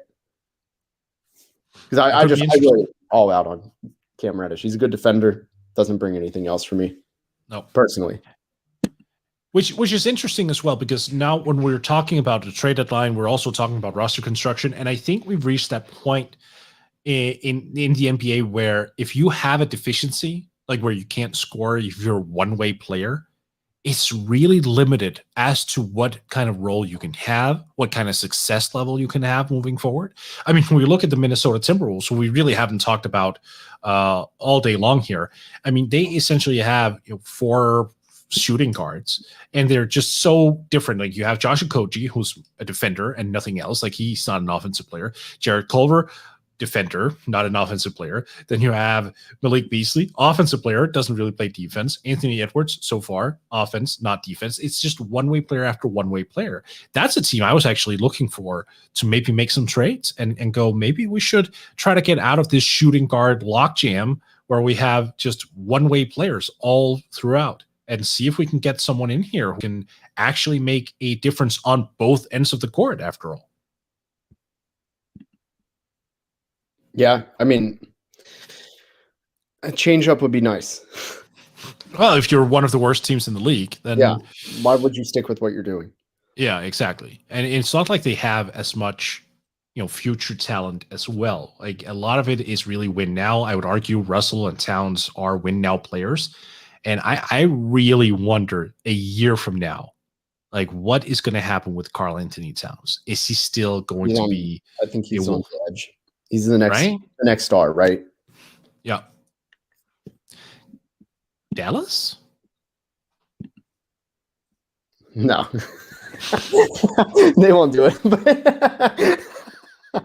No. I was trying to bait you just a little bit. I want to see the optimism in your eyes, because every time we bring out Dallas, it's just like you get sad puppy dog guys. I just want to see if there's like that would be fantastic, by the way, that would probably be the best partner, offensively speaking, that I could imagine for Luka.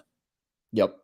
He's what Porzingis offensively should be. Like Porzingis tries and does like these ISOs, these face-ups. He can't do that. Like he can do it twice a game tops. Cat does that for a living. And he has incredible, like as for good of a release and quick of a release as Porzingis has from 3, Cat is better. I mean, he's just quickest feet I've ever seen on a big man. And I don't think it's an exaggeration at all. Really good passer too. I don't know if you saw the game last night, but I tweeted I think that was his best passing game. He was making Luka level passes while Luka was making. Never mind, I'm not going to say it, but he was terrible last night. But it was weird. It literally felt like that their passing had been Freaky Friday switched.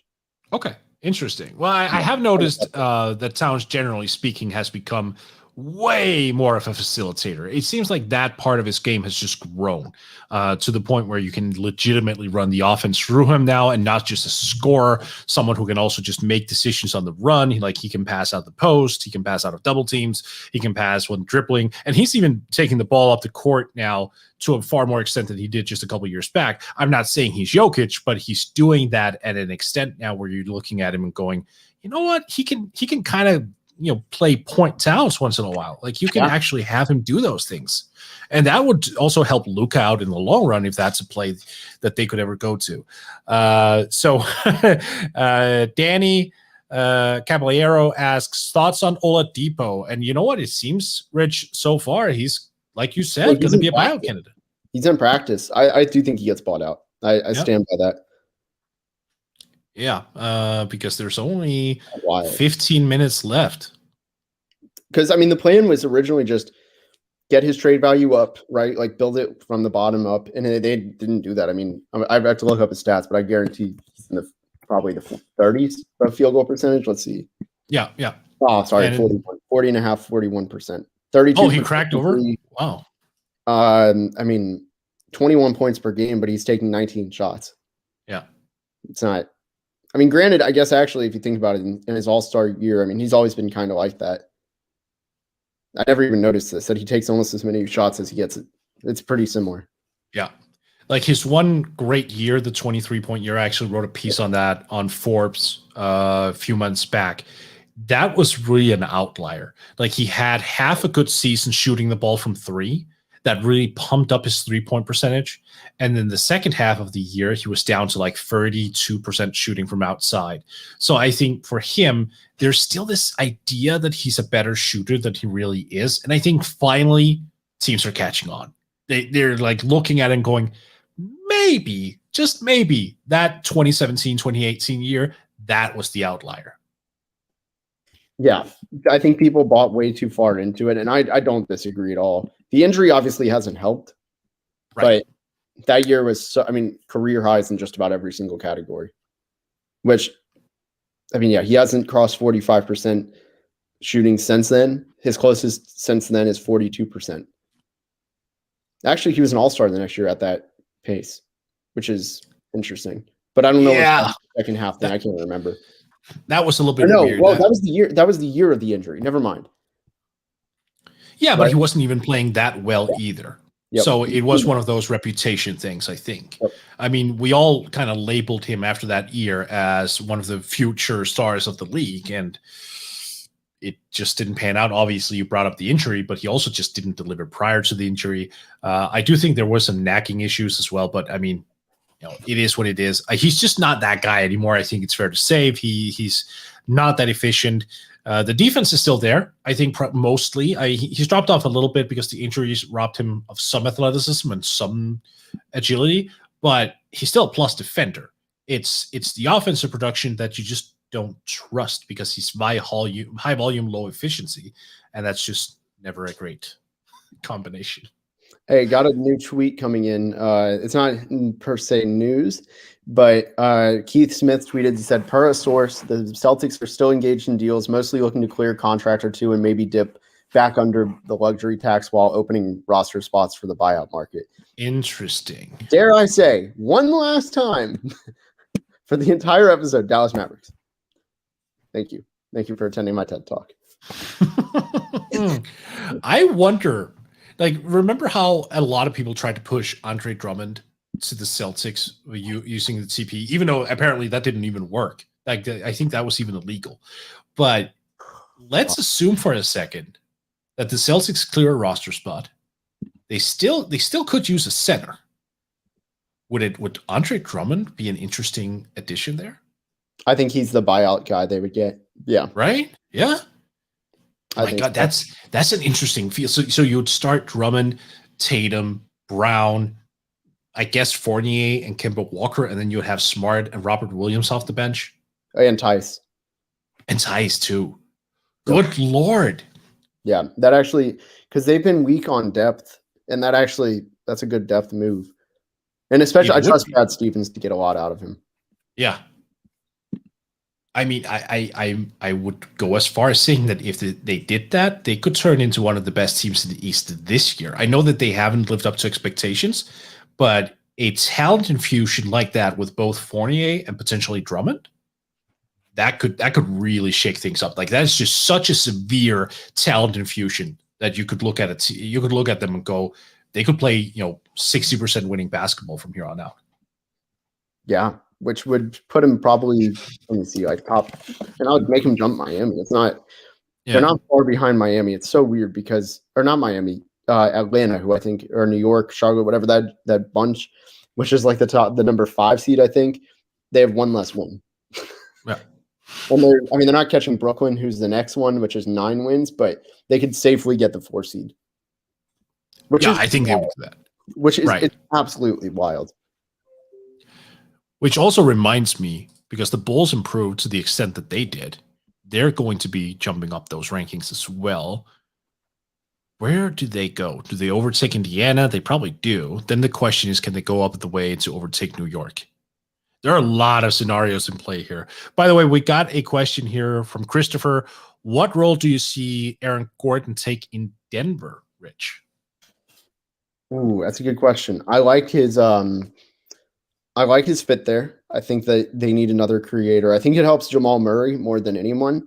I really do, just because of the way he complements him on defense, helps that out a lot. And also on offense, having that bigger ball handler who Jokic is obviously a ball handler, but he's not a ball handler. Like he's not going to ISO guys and break them down one-on-one and beat them off dribble moves. I think it opens up a lot for Jamal Murray, who's a really good spot-up shooter, and I think it gets him back in that kind of, it plays more to his strength. I think you're going to see an offensive explosion for Jamal Murray more than anyone else. And also, can't hurt Jokic to have more assists. You want that triple-double. Let's get him the Russell Westbrook stat line. Okay. Yeah. So one of the reasons that I really wanted to see Gordon there, it was just to make more of a dynamic impact, both defensively, of course, because the Nuggets have never been great defenders, and I think for him as versatile a 6'8", 6'9" guy he is, like he can go out, he can even guard shooting guards. He's so damn quick on his feet. It's also just the transition game of him being that is so athletic, the verticality, the speed, the nuance of that system. Like he could average like a solid 8 points a game solely off of Jokic passes, just by getting into the right flow of things. Like it would be so intriguing to see him unleashed and in the right role. Plus, he's never played with a proper playmaker. At any point when you think about his Orlando Magic tenure, have they had a point guard that you can? Well, of course they had. What was it, like Orlando Magic assist leader Sheldon Mack with 3.9 assists? Yeah, DJ Augustine, Sheldon Mack. I mean, Alfred Payton is the closest one. Right, but there's a difference there, though, because teams did not guard him from the 3-point line. So when teams guarded Alfred Payton, they were backing off. They were defending him for the pass, not for the shot. So if you go into Denver now, where you have to guard Jokic for the shot as well, like defenders can't pick and choose as they can Alfred Payton, right? Yep. Yeah, I mean it's a lot different when you have. I mean, think about who he's playing next to. This guy isn't even a quality rotation player in my opinion, but Campazzo, like he's going to do wonders for Gordon too. I mean, he's one of the best passers in the world.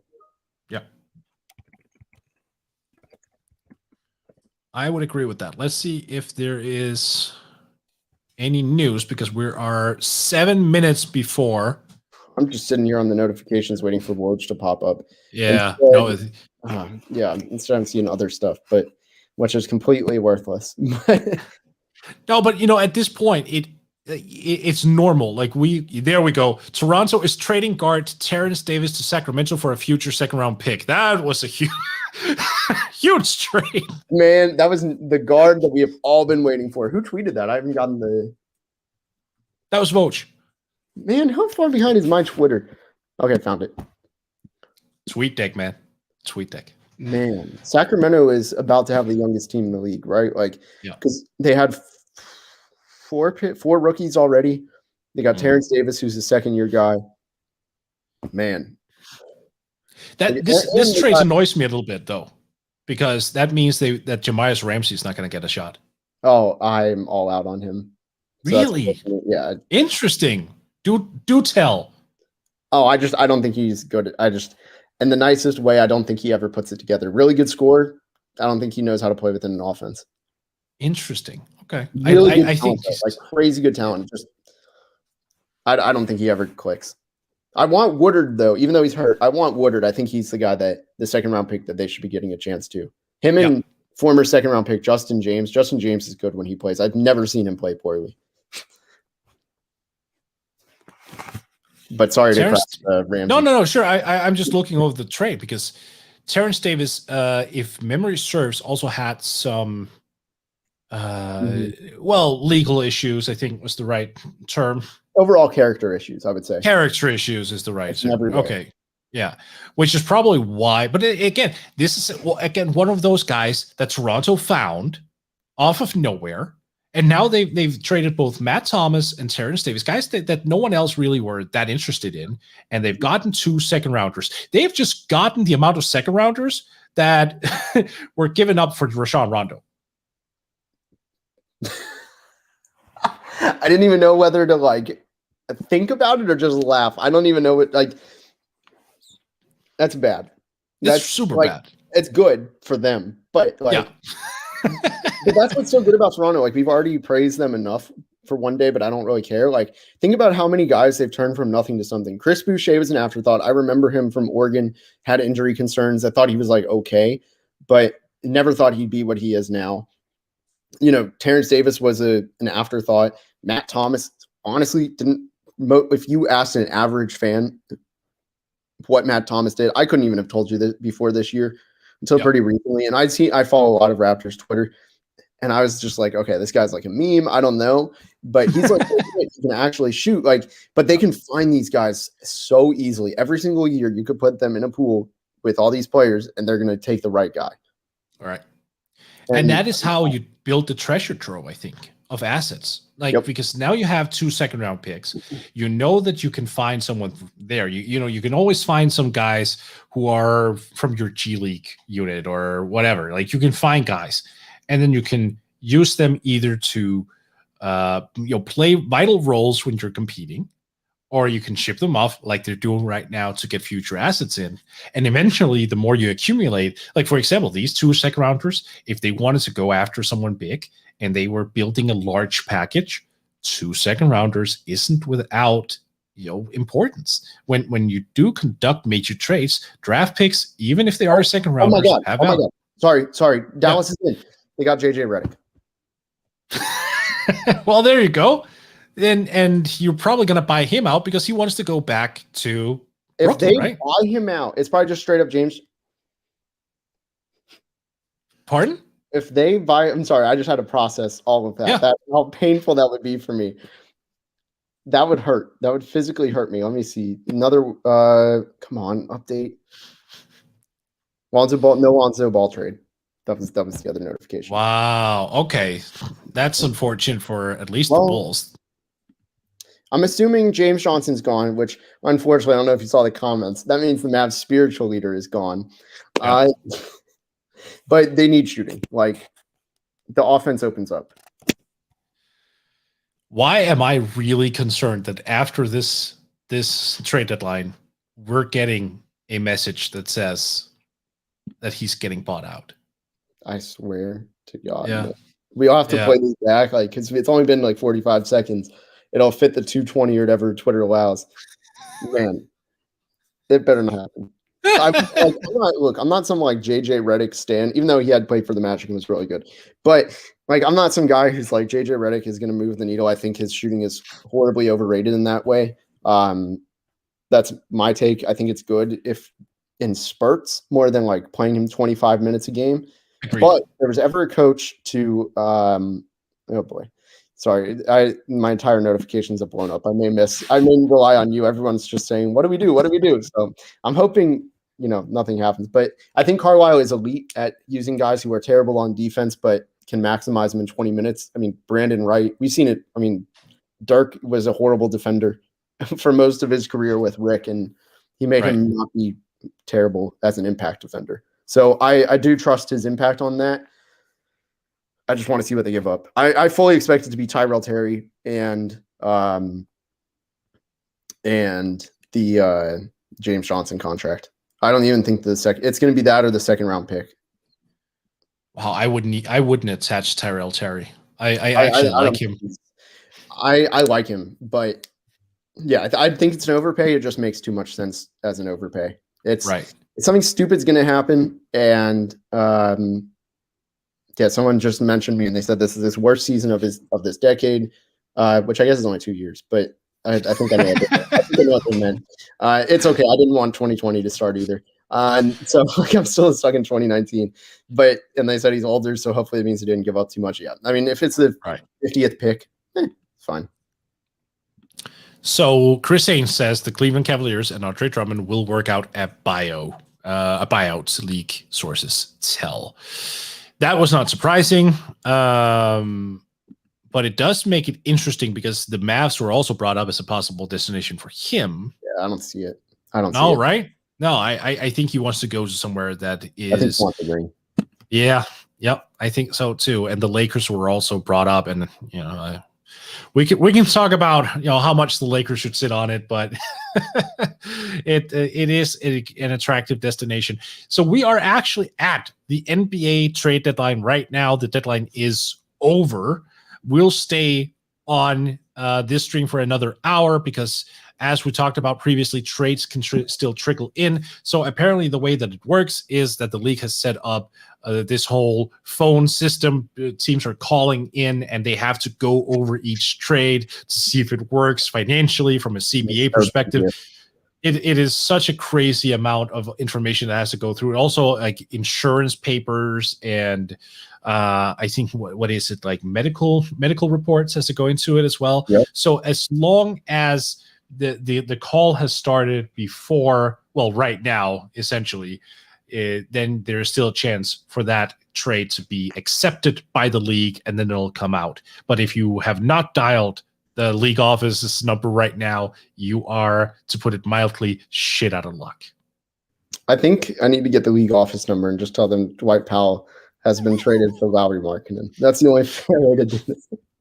I guess this is Donnie Nelson. I need to figure out what Donnie sounds like precisely, and then you need to figure out what oh my god, who's specifically the GM? I forget who got what role because one's president, one's GM. Who's the GM of the Bulls?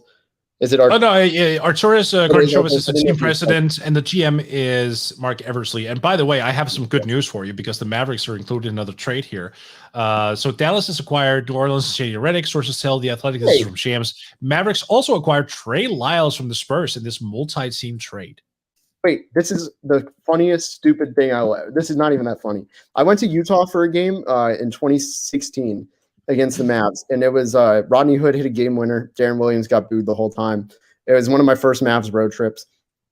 And I went into the Jazz store, and I was like, hey, I really want a Joe Ingles shirt. Do y'all have one? And this is 2016. He wasn't who he was. They're like, no, sorry, we don't carry like minor players. And I'm like, oh, well, look who's minor now. But instead, I got a Trey Lyles shirt. So this is paying off well. Nice. Yeah, I'm gonna pull that out. Hold up. I'm gonna go off camera for a second. I'm gonna bring this. Definitely do so. And in the meantime, do this again. Well, this is your first and only shot. All right, are you ready? Look at this. There we go. There we go. Now you just have to find some duct tape and then write Dallas on it. Yeah, this is my draft night right here. Right. Well, and then because Christopher earlier asked, any news on the Spurs? Yes, they gave up Trey Lyles. So now we have an answer to that. All expected too. Yeah. All right. So this means that over the next hour, it could get pretty quiet. I still think that Kyle Lowry is traded because we have maybe another trade, and the Bulls are involved. The Bulls are in talks to trade Mo Wagner to the Celtics for Daniel Tice. Whoa! That's from Casey Johnson from NBC Chicago, working into the deadline, not officially. You know what I'm realizing? I'm realizing a pattern of internationals here. Nikola Vucevic, Daniel Tice. The new Mavs. Right? Oh, well, it's actually German for German here. Mo Wagner for Daniel Tice. Yeah. Well, I never thought the Celtics would get rid of him. Granted, he's had a down year this year compared to last year. But I mean, sorry, Mavs this Twitter is a steal. impasse, and nobody is saying a thing. No. My guess, I'm just going to go on air and say it. I'm going to say, since it's a 3-team trade, nope. Okay, never mind. I was actually literally about to say this. It's Wes Iwundu, James Johnson in the second round pick. So it's probably the 2021 second rounder. I am no longer Mavs draft. Good knowing y'all. Wow. Let's see. Not in hang on. There are so many reports still floating around. Some are like, I think a lot of beat writers right now are trying to get their last word in. Well, we heard something. I got it. Yeah. Yep, that's legit. And Keith Smith here says Celtics will still need to clear a roster spot for Evan Fournier, even if they do deal Tice from Wagner. This could end up being a slightly bigger deal. Oh, I have an idea. Pick me. I got it. Tristan Thompson spots out. Oh, yeah. Yeah. That, I mean, makes sense, right? Or maybe, you know what they should do is they should just hear me out. Dwight Powell for Marcus Smart. No, I'm just kidding. See, there was a rumor yesterday floating around that Marcus Smart would be involved in a deal going to Orlando for Aaron Gordon. I was just like, that's not right. No, he's a Celtic for life unless he wants to leave. Like, this is a Kyle Lowry situation. Like the connection he has with that fan base. Look, Celtics fans would riot if Marcus Smart was traded, and it's in part by their own design because they've hyped him up to such insane extents. And here we have another trade. The Hornets are acquiring Golden State's brand Wanamaker. There we go. We are getting the blockbusters now. Wait. Who said that one? Champs. Dude, how am I missing all this? Oh my goodness. Sweet deck, man. Wow. Okay. Well, there I am. I wanted to react in live time. What? Remember, this is Danish internet. It's thumbs up. Y'all are quicker. Yeah. Dang. No, so Brad Wanamaker, he's a playmaker. I have to assume that means that they really aren't under the belief that LaMelo Ball is going to come back quickly. Let's see here. No third team. Wait. Yep. Wait, so no Trey Lyles? Dallas acquired Jason Redick from the New Orleans Pelicans. Sources tell direct trade. No third team. No, that's. Does that mean that they've acquired him in a separate deal, or does that mean that you just pulled out your jersey for no reason? I hope it's not for no reason. Yep. Man, I was ready. I was prepared. I came prepared for this day. But that's one dude. Oh.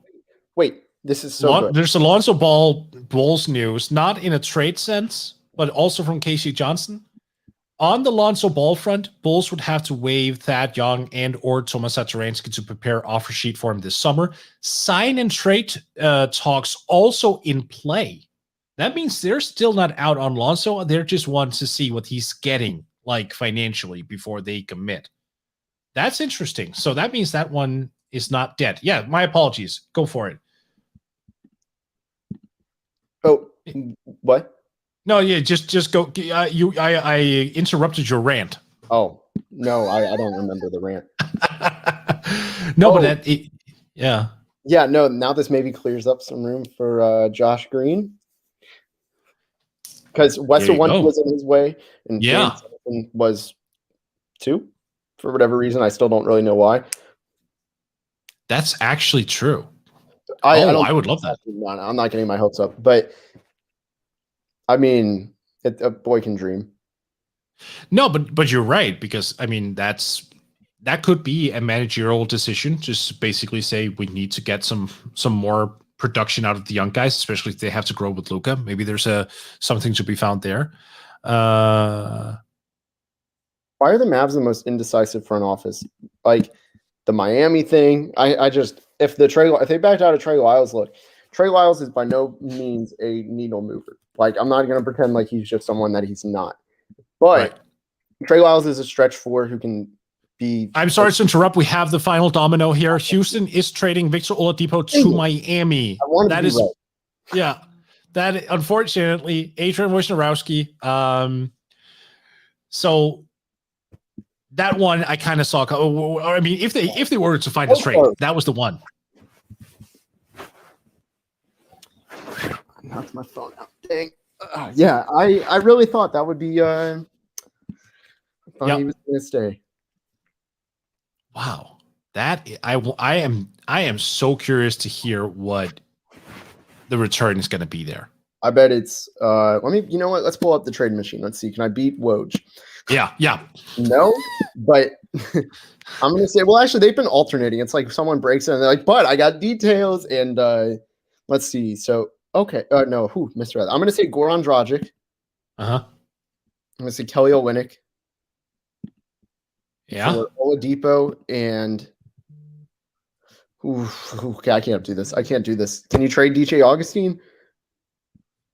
Not in a package, right? Because you can't aggregate him, but you can trade him single-handedly. Yeah.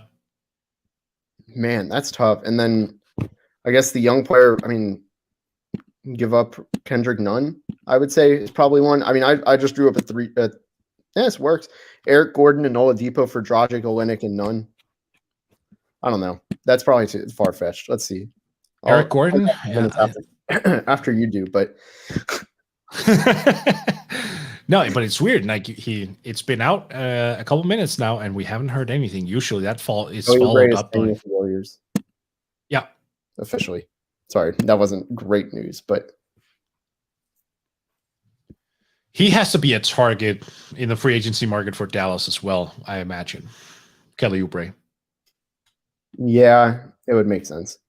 Pending, of course, the right price. Okay.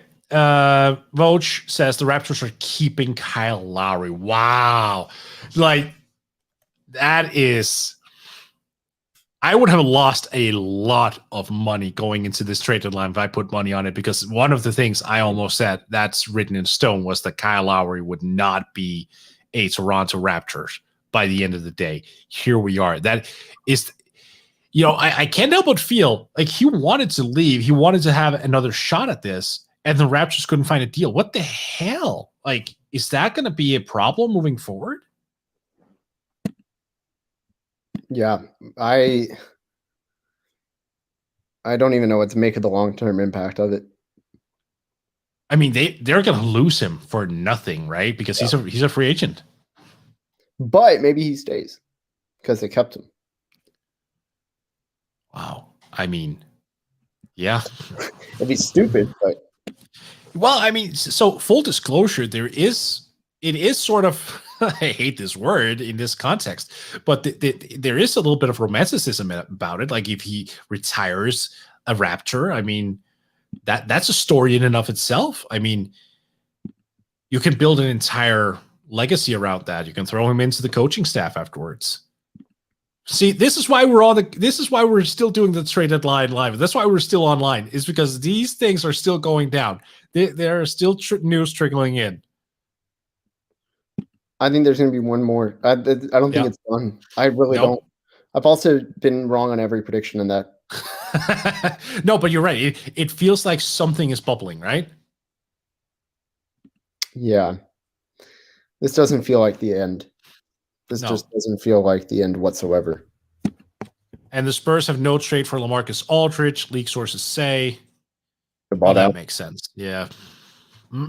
So that's I had heard that there was no chance he was going to get traded. That it was laughable to think about that. So that means Aldridge is going to get bought out. What is like? Where could he go? I'm going to say Brooklyn or the Lakers. I don't think it's anywhere in between.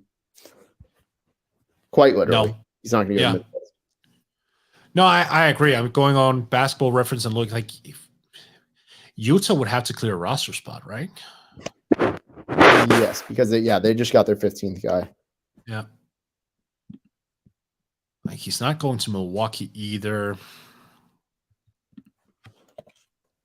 And Charlotte wouldn't do it now that LaMelo is presumably going to miss the rest of the year. Or at least a very large chunk of it. New York probably isn't interested. Yeah, Atlanta. playoffs. Yeah. But I think people are overreacting to how he's out. Like he'll be back for the play-in game most likely. I mean, that could very well be. By the way, Kyle Lowry is 35 today, so it's amazing we're still talking about him in the sense that we do, given his age. He's a guy who's really. Pardon? Today's you meant literally today is his birthday. Yeah, literally today. Wow. 35, and yet he's still going strong. He's someone you're looking at for the future. I mean, and the Pistons are done dealing per league source. No plans to buy out Wayne Ellington either. That's from Omari Sankofa. Interesting. He had a good game last night. Shams tweeted Avery Bradley, Kelly Olynyk, and a draft stock. That was it. Yeah. So the Olynyk stuff we talked, or someone had asked like if Olynyk is gone because of that. Yep. They chose Bielicha, which is an interesting decision because Kelly Olynyk hasn't been Kelly Olynyk this year. Like he's dropped off for sure. But I didn't even realize the 3-point shooting was that bad. He's shooting 31.7%. That's terrible. Bielicha, though, he's been playing like 10 minutes a game, it feels like. Yeah, 16.9 is what he's at, shooting 29% from three. So they must feel like that with that roster, they can get him better looks. And that's an interesting one. It is. So what does this do for Miami? Right. On paper, it's a lateral move, but I think we all know. I mean, the thing is, they asked Kelly Olynyk to be more defensive-minded than he ever really should be, which is an issue given how short he is on his arms. There's a lot of things there. I hope this opens up minutes for Precious. I really think Precious is ready for it. I don't think it's a reach to say that he can play these 25. I mean, I should have kept that page up. That he can play 27 minutes a game. I think he's ready for it. You have Bielicha out there with him. You get the shooting to make up for it. And Precious can kind of shoot to mid-range. So yeah. So we have Anthony Slater. The Warriors are trading Marquise Chris to the Spurs. So they got Trey Lyles. Great. Why does this always happen with Dallas? That's 100% what happened.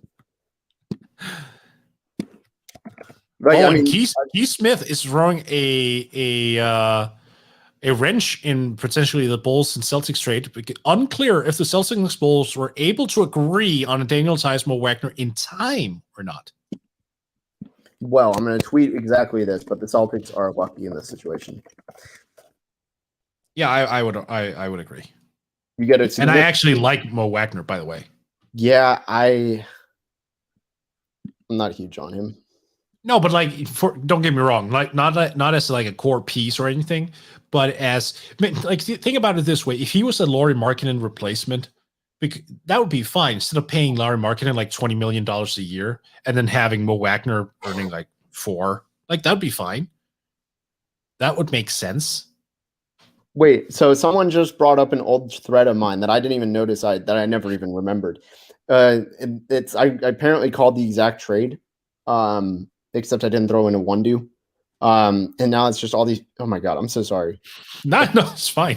Apparently I called this. No, I don't remember this whatsoever. You just had a great chance of actually taking ownership of that and just saying, of course I called it, and then you just disarmed. Yeah, I don't remember tweeting this. I must have been hacked. It can go that way too, right? Most of the times it's like, oh, I said something bad, I'm hacked. But now yeah, it's funny how it always goes that way.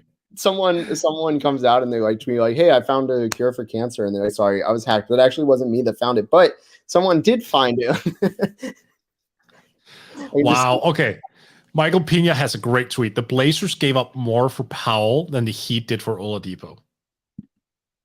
Yeah, I mean, Powell's the better player right now. And arguably right. Forward. Oh, and there we have it from Voj. The Tice deal, unfortunately for you, is actually going down. Nope, it happened. Yeah. So you just did a tweet that you need to run back now. Dang it, I'll delete. I was hacked, like I said. That never happened. I don't delete my tweets, but Let's see here. And you know what? Here's a tremendous comment on YouTube from Daniel. That was the guy I was live streaming with back in 2015 when it was silence. So he says, "Hello, 2015 silence. Nice to see you again." That was, but right now, I mean, we are still waiting so many things. Congrats on Tice. Right. That's such a good fit. Now that answers the question of who protects the rim. Because while he's not an above the rim protector, he stops a lot from happening. And also, I think this is huge, especially for guys like Zach LaVine and Kobe White. And this is such a minor thing, but it matters, is that he's elite at sealing guys off in the paint and really, really good in the pick and roll on both ends. So you got that, and he can stretch the floor if needed. Like, he's hesitant, but he will shoot. Yeah. That's an all. Tice is one of those guys when you get super surprised when you look him up and you realize he's only 6'8". Because he plays like he is at the very least 6'11". Like he oh yeah. No way. Oh yeah. He's 6'8". See what I'm saying? Like, that's right there. That's what I'm saying. He is only 6'8".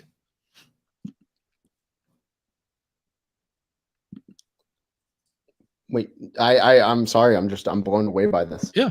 He's 6'8", 245. That is crazy. He must have long arms too or something that makes it. Yeah. He does, but I mean, even so, when you watch him play, you feel like he's a near 7-footer, and yet he's so agile because, well, sort of lack of size in that sense. He's just not that tall. I'm just looking over his contract. I think he's a free agent after the season, right? Yeah, he is. Who, Tice? Tice, yeah, and he's earning $5 million a year. Pardon? Is he an expiring, or do you mean in 2022? No, he's an expiring. He is an unrestricted free agent here in a couple months. Yeah, I'm thinking Dallas too. He would be such a good fit. No issues with the German big in Dallas ever. They are all welcome. Right. Every single German big man is welcome in Dallas. No, but you're right. He would be one of those stable presences for Luka as well inside. Like, he won't gobble up shots. But he will, like you said, he will be a guy willing to shoot and when open. Defensively, he's superb. He's a good rebounder. He moves the basketball. Like, he would be a very, very strong piece. I have to assume that they would look at him, give him a thorough look. Yeah, I am very all in on this. I had no clue. This is great news. I really thought he was signed up for longer, and it's a cheap contract. Like, he's not going to be ever a guy who oh my goodness. Yeah. He's never going to be a guy who is going to, get $10 million or something. No, I wouldn't. I would be shocked if that came to fruition. Let's see here. What are we looking at here?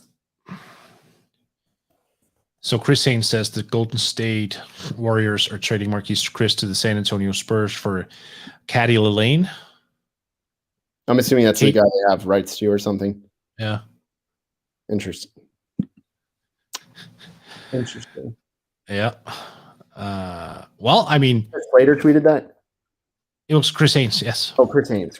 Okay. Yeah. But I mean, going back to the Chicago deal here. I mean, because now we're entering, like, there's 38 minutes remaining before we close off the live stream. I mean, they really pivoted here. I mean, they really made a dramatic change to their entire roster. I mean, I can't even figure out. We still all have to sleep on this and give it some time, but who won this trade deadline? I mean, I kind of think the Bulls, from a talent perspective, were at least, I mean, up there. Yeah, I think the Bulls are coming away as the winner. It's got to be them, right? It's who else would be close? Boston had a good one, I think. Boston had a good one. They kind of threw it out the window with. I mean, I can't hold it too much over their head. Saying that minor of a move is a pretty weak reason to hold it. I mean, Toronto, I think, did a good job. They got assets and kept Lowry. I really like the Hawks did. I really think the Hawks got a good deal on Lou Will. I think that's a lot of people are underestimating how good he's going to be for them. And 2 draft picks. Yeah. Yep.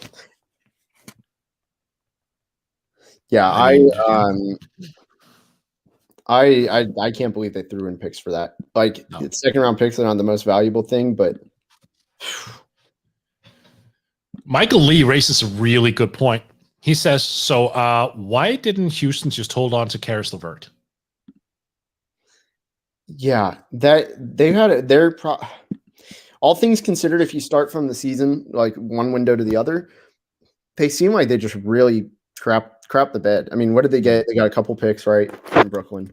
I'm double checking. I'm pulling up Houston's future picks and stuff. But so they got a few picks, and a few is probably an understatement. They also got, the first round pick for PJ Tucker was a good deal, but I mean, Oladipo they sold for pennies on the dollar. I mean, Indiana got a way better deal on Oladipo than Houston did. Yeah. Which theoretically it should have been the other way around. None of it makes sense to me. I think they're the biggest losers of the trade deadline. It's kind of harsh, but they could have done so much more. They really didn't add any young pieces. I mean, I don't know. Not a big fan. No, and also, to be fair, when it comes to winners and losers, especially in trade deadline, I think teams who also stand pat, like if they are satisfied with their roster, could also easily be winners, because if they're satisfied with their team and they're really doing a lot of damage. Like the Jazz made minor. I don't even remember. Did they make a minor move, or did they even do anything? The Jazz, you said? Yeah, they got Matt Thomas. That's true. So they only added, right? Minor. That's a upgrade on 14th, maybe 15th man. Oh, yeah. Okay. Also in the trade, so this still hasn't come out. JJ Redick and Nico Melli to Dallas. Why are the Mavs just fitting all? I don't want to say it, but why are they just throwing right in, like just throwing themselves into all the stereotypes? European players.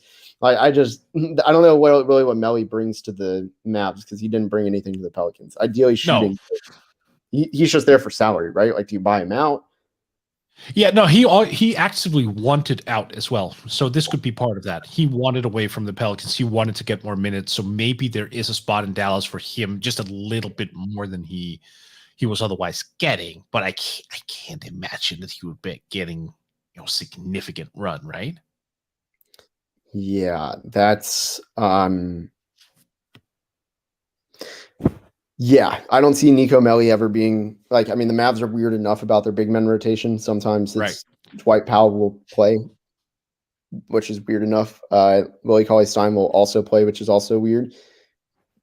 I don't know if Nico is better than either of them. None of those three guys are. It's a terrible big man rotation.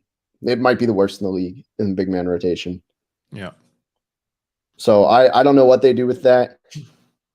Maybe you make him. If you need an all shooting lineup, at least you got that, because now you can roll out the legit 5 shooters and run a 5 out. But you sacrifice a lot. It's a good end of quarter lineup. It is, but I'm still a little bit skeptical of JJ Redick, because he's so there was so much smoke about him wanting to go back to Brooklyn. Yeah, I think I do think that. He's a rental. I don't think there's any chance he re-signs. I think that that ultimately, you get him for whatever, a couple months. So little risk. I don't know. I think the idea of JJ Redick is better than the actual player JJ Redick also having the shooter. But the one thing I will say is that I tweeted this out about a month ago, how the Mavs just don't run dribble handoff. They just don't. Even though the stats say they do, they run it out like a mediocre rate. On the eye test, I can't remember the last time they did a legit handoff and screen into one. They might do the handoff, but the screens are so weak that they don't create space, right? And they don't have a guy who can actively do what, like Duncan Robinson's the prime example, and JJ Redick. Those are the two. How they catch it in all-in-one motion on the handoff, they shoot the ball, and they make it at a decent percentage. That's huge for the Mavs offense, because there's been some Mavs writers who have talked about it. That opens up the give and go so much. And the give and go is what made the Mavs offense the best ever last year. So I think that could be a big difference maker, but I think that's a really optimistic outlook on it. And now we have the full details from Shams Charania. Sources: Dallas sent James Johnson, Wesley Wandu, and a second-round pick to New Orleans to acquire J.C. Redick and Nicolo Melli. Mavericks acquiring 2 shooters to bolster the depth. Pelicans receive a gritty veteran forward in Johnson, young player, and a draft asset. Young player. That is such a funny way to put it, because a few things. One, Wesley Wandu is going to be 27 next season. 2, they act like young player is a good young player. He's not. And then thirdly, the draft asset is going to be the 50th pick. Yeah. So, I mean, and that's coming from me. I'd rather have JJ Redick than the 50th pick. There's a very low chance that the 50th pick ever produces as much as JJ Redick does in this 2-month, 3-month stint, Yeah. So I'm okay with it. I will hereby rebrand fully to Magic Draft. But what a weird day. I literally went from the split. Now I'm just.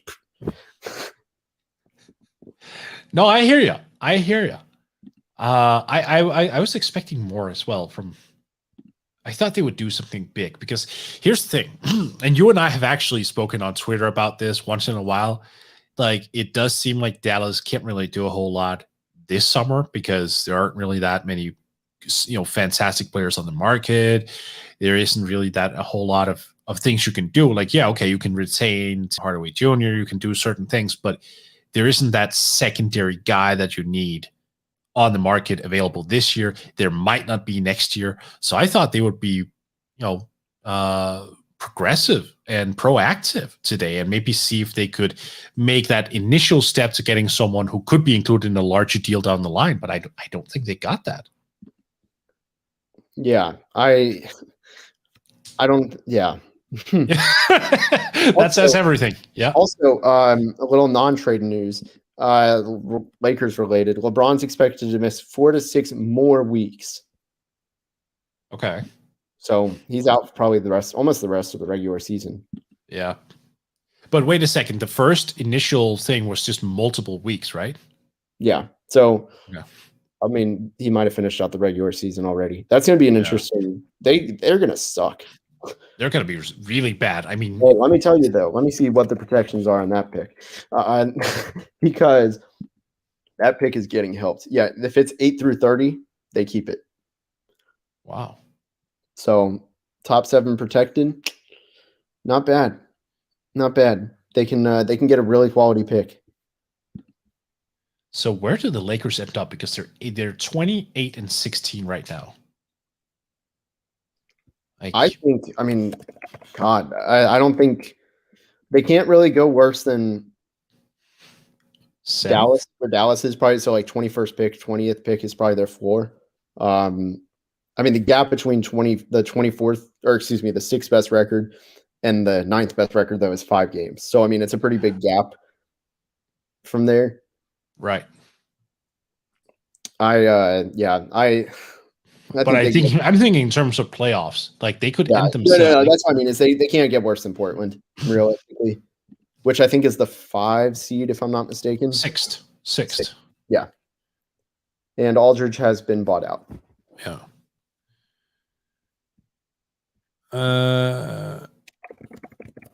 From Rangers King 669. Hey Richie, how you doing? I like this Redick deal, but I wish they just went for Fournier instead. Max L. Yeah, what's up, Max? I really wish they had gotten Fournier too. I think the Magic's motivation though was with Boston. They didn't have to take any money back. It's a cheap organization. That's ultimately they threw $17 million out the window and said, all right, we'll take 2 picks for it. So there was a full-on salary dump at that point, and the ownership just wasn't responsible for any more money on that. I do hope that they sign some G League guys. I'm a huge proponent of that. That if you're a G League guy if you're an NBA team and you have an open roster spot, give it to a G League guy before a buyout. If you're a bad team, or not a buyout, but the guy who's played 3+ years. I don't know. There's so much talent down there that I really like it. The chances, I would love. There's so many guys. I watched too much of that G League bubble. There's too much talent. So we have an interesting tweet from Keith Smith. Per a source, the Celtics will look at the buyout market with an eye on DeMarcus Aldridge and possibly Otto Porter Jr. if the latter is bought out by Orlando. Lakers, you said? No, Boston. Oh, Boston. Why did I hear Lakers? Because they're always intertwined. The Lakers and Celtics will forever have. What? Wow. Okay. You just get that? Yeah, I did. Jeff Teague to Orlando. Yep. And bought out. Okay. I bet the Mavs get him. I bet that is a guy the Mavs get him buyout. Mark my territory and tweet that. So, I mean, that one does not surprise me. He just did not deliver with the Celtics. Celtics fans hated him. It just wasn't a match. Yeah, no, he was terrible there. Brad Wanamaker was a better Celtic than Jeff Teague. Yeah. I do worry about his fit with the Mavs for identical reasons. Like the same thing with Brad Stevens as Rick Carlisle. You have to have a pretty high up basketball IQ to not fail. Right. And I don't mean that as an insult. It's just like they have such short leashes. I've seen it too many times with the Mavs that they I have some concerns. And Jeff Teague makes some very boneheaded plays. I mean, he's notorious for it. Even though he's a former All-Star, he's lost some of his quickness. Like, can't really shoot. I just have a lot of concerns about it. But he could be a guy where maybe change of scenery, motivation. Who knows? I really do think Dallas is going to get him. Wow. Keith with an updated tweet on that. Teague will be straight waived versus bought out. Wow. Okay, that's a blow to the confidence. Yeah, why is it even? Honestly, I don't even know the difference. I know buying out, like, it kind of makes sense. It's pretty direct, but like, ultimately, aren't they almost the same thing? Yeah, basically. Let's see. I mean, well, I'm looking at Jeff Teague right now. Devontae Green is also part of the deal? Yeah, I think I saw that earlier, actually. I just forgot all about it. For Chicago's sake, they get him because I actually think he can play spot minutes and do it capably. Sorry, what were you going to say? No, I was actually looking up Jeff Teague here because if he were to go to Dallas or someone else, like, where would his strength be? Like, he's going to be 33. He used to be this slashing point guard who could get to the rim. He's not really that anymore. He's lost his athleticism. Right. Okay, I didn't know this. His 3-point percentage was 46% on not very many attempts. He's taken 56. But, I mean, he had 3 threes this year, so that's cool. Right, and I have to assume they were wide open. Let's check. Yeah. Great question. I would be very surprised if they were not. Give me about 20 seconds, and I can find this out, what his average most... Yep.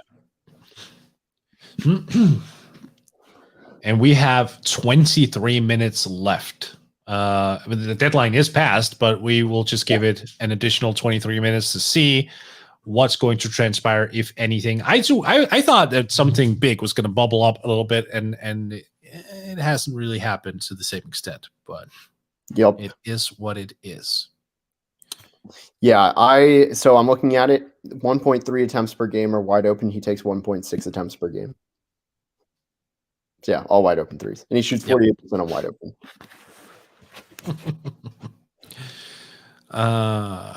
Well, that's predictable. So if Aldridge ends up on the Celtics, that would give them some much needed size. It would give them a nice scoring touch. Okay, and from Chris Haynes, the Houston Rockets and John Wall are not discussing a buyout, league sources tell. I didn't even know that was news. I didn't either. Like, he's been fine, and besides, he's owed so much money that would a buyout even matter? Come on, Tillman, the cheapest owner in the league. Right? But it would have to be, he would have to give up so much money for it to make sense. Well, I mean, it does seem like it's quieting down. Are there anything that we're missing, like the details on? Like, sometimes we saw something like a reported trade, but we knew that the details wouldn't really come in. Right. The only one Only thing I never saw was which second round picks for Fournier were they? I never saw that. That's true. I'm searching it now, but oh, and by the way, before I don't even remember if we mentioned that at the top of the show when we started talking about Nikola Vucevic. The Bulls gave up first round draft picks in 2021 and 2023, and initially I was really high on that because I thought, 2021 that's the K draft, 2023 might be the double draft, and I thought they were given up unprotected. But given that there was top 4 protection this year in a couple months, and then apparently light protection in 2023. I mean, that just makes both, right? It likely could be, yes. So that would be just huge. And if I remember you and I was talking about it, I just don't remember if we were broadcasting at the time. So if I'm repeating myself, apologies. But I thought that was probably the turning point for me. Like when I saw the first reported trade of that, when it was Wendell, Otto Porter, and the 2 picks, I was like, oh, those picks, they could be super valuable. But the mere fact that they safeguarded themselves, that was, I think, very smart of the Bulls. And maybe that's actually a lingering thought I have too. Should the Magic have gotten more for Vooch? See, that's a big question. I say no. A lot of people are saying the protections are an issue, but let's be real. The protections don't matter this year, like whatsoever. The only way it would is if Zach LaVine and Vucevic get hurt. That is the only possible way, which is, let's be real, kind of both are unlikely considering, I mean, Zach LaVine hasn't been hurt much after his ACL, no? Right, true. And but the Bulls were second in the league over a 10-year span in games missed off of injury, so anything could happen. Yeah, right. I don't know. I just think that people are overreacting to the top 4 thing. Like I've seen people tell me that the protections ruin the trade for the Magic. Let's be real. That pick's going to be the 17th pick, one way or the other. Doesn't matter if it's the top 4 protected. The 2023, it's too early to tell. I think they got a good value. I think Wendell Carter needed the change of scenery. They got off of Aminu's contract for a cheaper long-term, at least. One with Otto Porter. They saved money. I mean, granted, I don't know who they're going to spend their money on. If it's going to be like Jeff Green again or something. But I don't know. I think it was a good trade, all things considered. I'm also a little bit biased. I don't know. I think getting Wendell in 2 picks is a pretty good value. I mean, because let's be real, Wendell in a draft right now would probably be. I mean, would you take him over an average 15th pick? I would. Going forward. No, I would. I know people are down on Wendell, but I would definitely take him that high. And also to the point of Wendell Carter, I think that's important as well. I don't think that the current iteration of him is what he's going to turn out as, because he was just misused by Jim Boylan to a degree that was almost perverse. Like he just did not understand Wendell Carter, and I think that just screwed with his confidence to a point where even after you brought in Billy Donovan, like he just needed a change of scenery just for his mental health, honestly, because he spent a year and a half with Jim Boylan, one of the most incompetent head coaches that's been in the NBA maybe ever. I just don't think that's going to advance you as a basketball player. Yeah. And as someone who isn't high, I think there's a lot of people on Wendell that think he's still got his like high potential number. I don't think he'll ever live up to the number, what was it, 5 pick, 6 pick, 7th. I don't think he'll ever live up to being the 7th best player in the draft. But that's also not to his own fault, because so many guys after him are going to live up to top 7 potential. Right. Exactly. Just Alexander. I mean, there was a bloated draft class, so that's not a fault of his own. But in Chicago, he was just never going to hit his potential. And I don't know. Again, not as high on him as a lot of other people, but that skill set, it's valuable. And with a defensive-minded coach like Clifford has made Khem Birch a really good backup. I think he could do wonders with Wendell. Yeah. I am surprised, though, that Wendell, of the 3, of him, Laurie, and Kobe White, was the one to move on. I mean, I probably would have prioritized him over the other 2. By the way, sources, this is from Mark Murphy. Sources say that backup big Luke Cornett is also coming over from Chicago as part of a 3-team trade. He's apparently going to the Celtics. So the Celtics actually do get some size now. Did they get Luke Cornett from the Bulls? Oh, that's yeah. It's insignificant, but he is a guy who can shoot a little bit. I went to check Twitter and Oh, we have something here from Shams. You're a draft guy, so you can probably disagree with me with this, or you can agree. Oh, the Indiana Pacers have waived guard Jalen DeQ. He's just 20. Yep. And he is so explosive. Yeah, he's not good, but he's someone. You know who should take a chance on him is OKC. Without SGA, yeah, they should take a chance on him. Yeah, I think that's a good one. That's actually a really good one. They have the minutes, they have the opportunity. I get it. That would be nice. I think he can turn into something. He still needs to learn. This sounds awful, but he still needs to learn how to play basketball. But just his physicality, his athleticism, his body control, I think that is really interesting. Yeah, hold on, I think I lost you. You there? Sorry. Yeah, I'm here. No, I don't know. The bounciness at his size is just, it's hard to pass up. And he's only 20. That seems really. He's 20. He's 6'4" also, right? He's got good size. Yeah. Yep. Well, I mean, unless we're seeing something just materialize out of thin air, I have a feeling that we're probably at somewhere at the end. We still have 15 minutes to go, but so I think we should wrap it up by saying, or just look at it from a little more broad perspective, because I want to go back into the Pelicans, for example. Now they did move off of Redick and Melly, but I'm sort of surprised that I'm not surprised that Zion is still there. I'm surprised that Lonzo is still there, because he improved his play. You talked about this before as well. He's become a high volume 3-point shooter, and Shamit Dua also talked about it. His progression has been noticeable. Are we at that point, you think, where the Pelicans are just looking at him going, we have to stick with this guy? He's only 23. Man, I don't. Would you rather stick with someone because they're young or because they fit? I don't know. I just feel like that can be a dangerous trap. Well, don't. So your argument is that he doesn't fit, or? Not necessarily, but I mean, I wouldn't just take a guy because he's young. You know what I mean? Right. No, that I agree with. Yes. And I don't know how he fits long term. I still can't figure it out.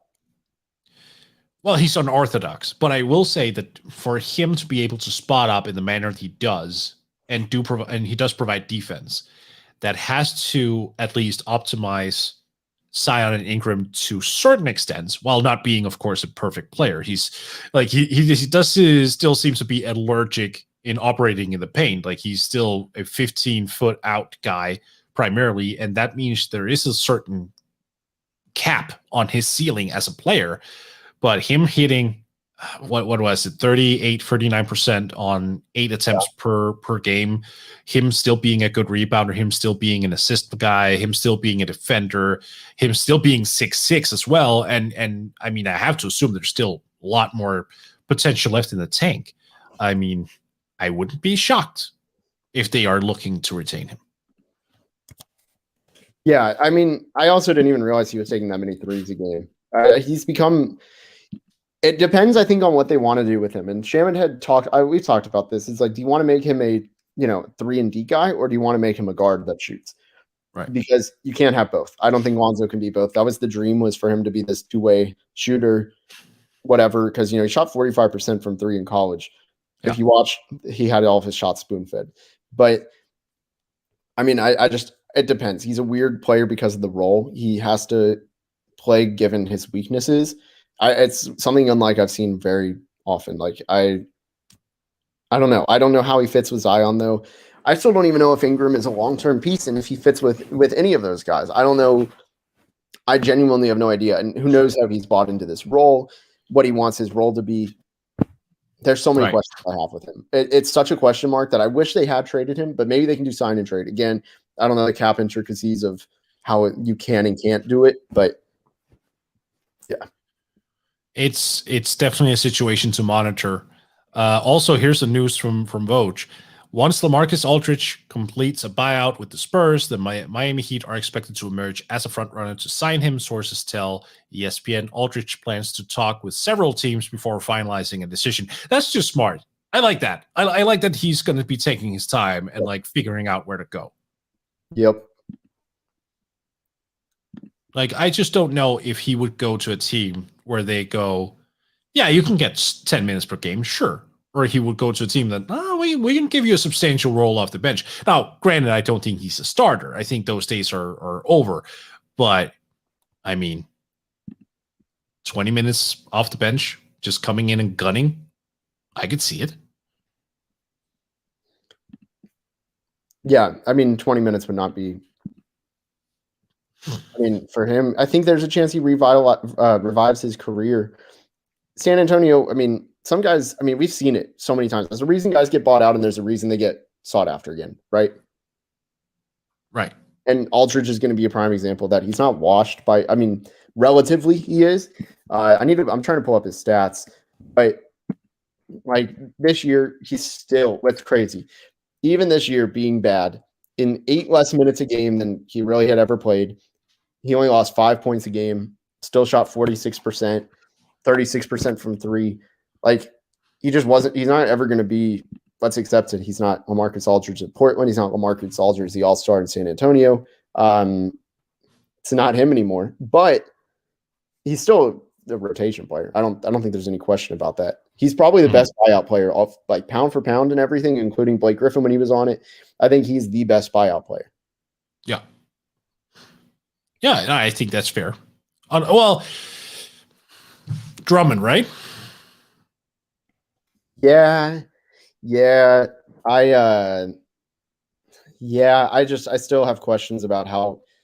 I'm still skeptical to see how much he can be himself on a winning team anymore. Because I liked him in Detroit before pretty much last year. I mean, I liked him a bit last year when he was trying to do a lot, but I worry that he's gained some very toxic habits. That's my fear with him. Then let me rephrase it. Like, a motivated Andre Drummond would probably be the best buyout guy. Yeah. No, I hear you, because that's fair. Right. No, you raise a good point, because you know what you're getting with Aldridge. Like, there's a level of consistency there that's just not present with Drummond. Like, even if Drummond has, here's the thing about him. He can have 2 games in a row where he has identical stat lines, like maybe 20 and 20. But even if that happens, like, one game, he can be one of those game-changing players in the course of that game, but the other game he can just be a complete non-factor who just like sleepwalks his way to that stat line, and that matters. Like, that really matters in the context of team. Like, if you're not inclined to work the extra, put in the extra work, run the extra inch, all the all the cliches, but he's just not always. And with Aldridge, at the very least, you're getting someone who works his ass off every single night, even if he's not the player that he used to be. So I definitely follow you on that logic.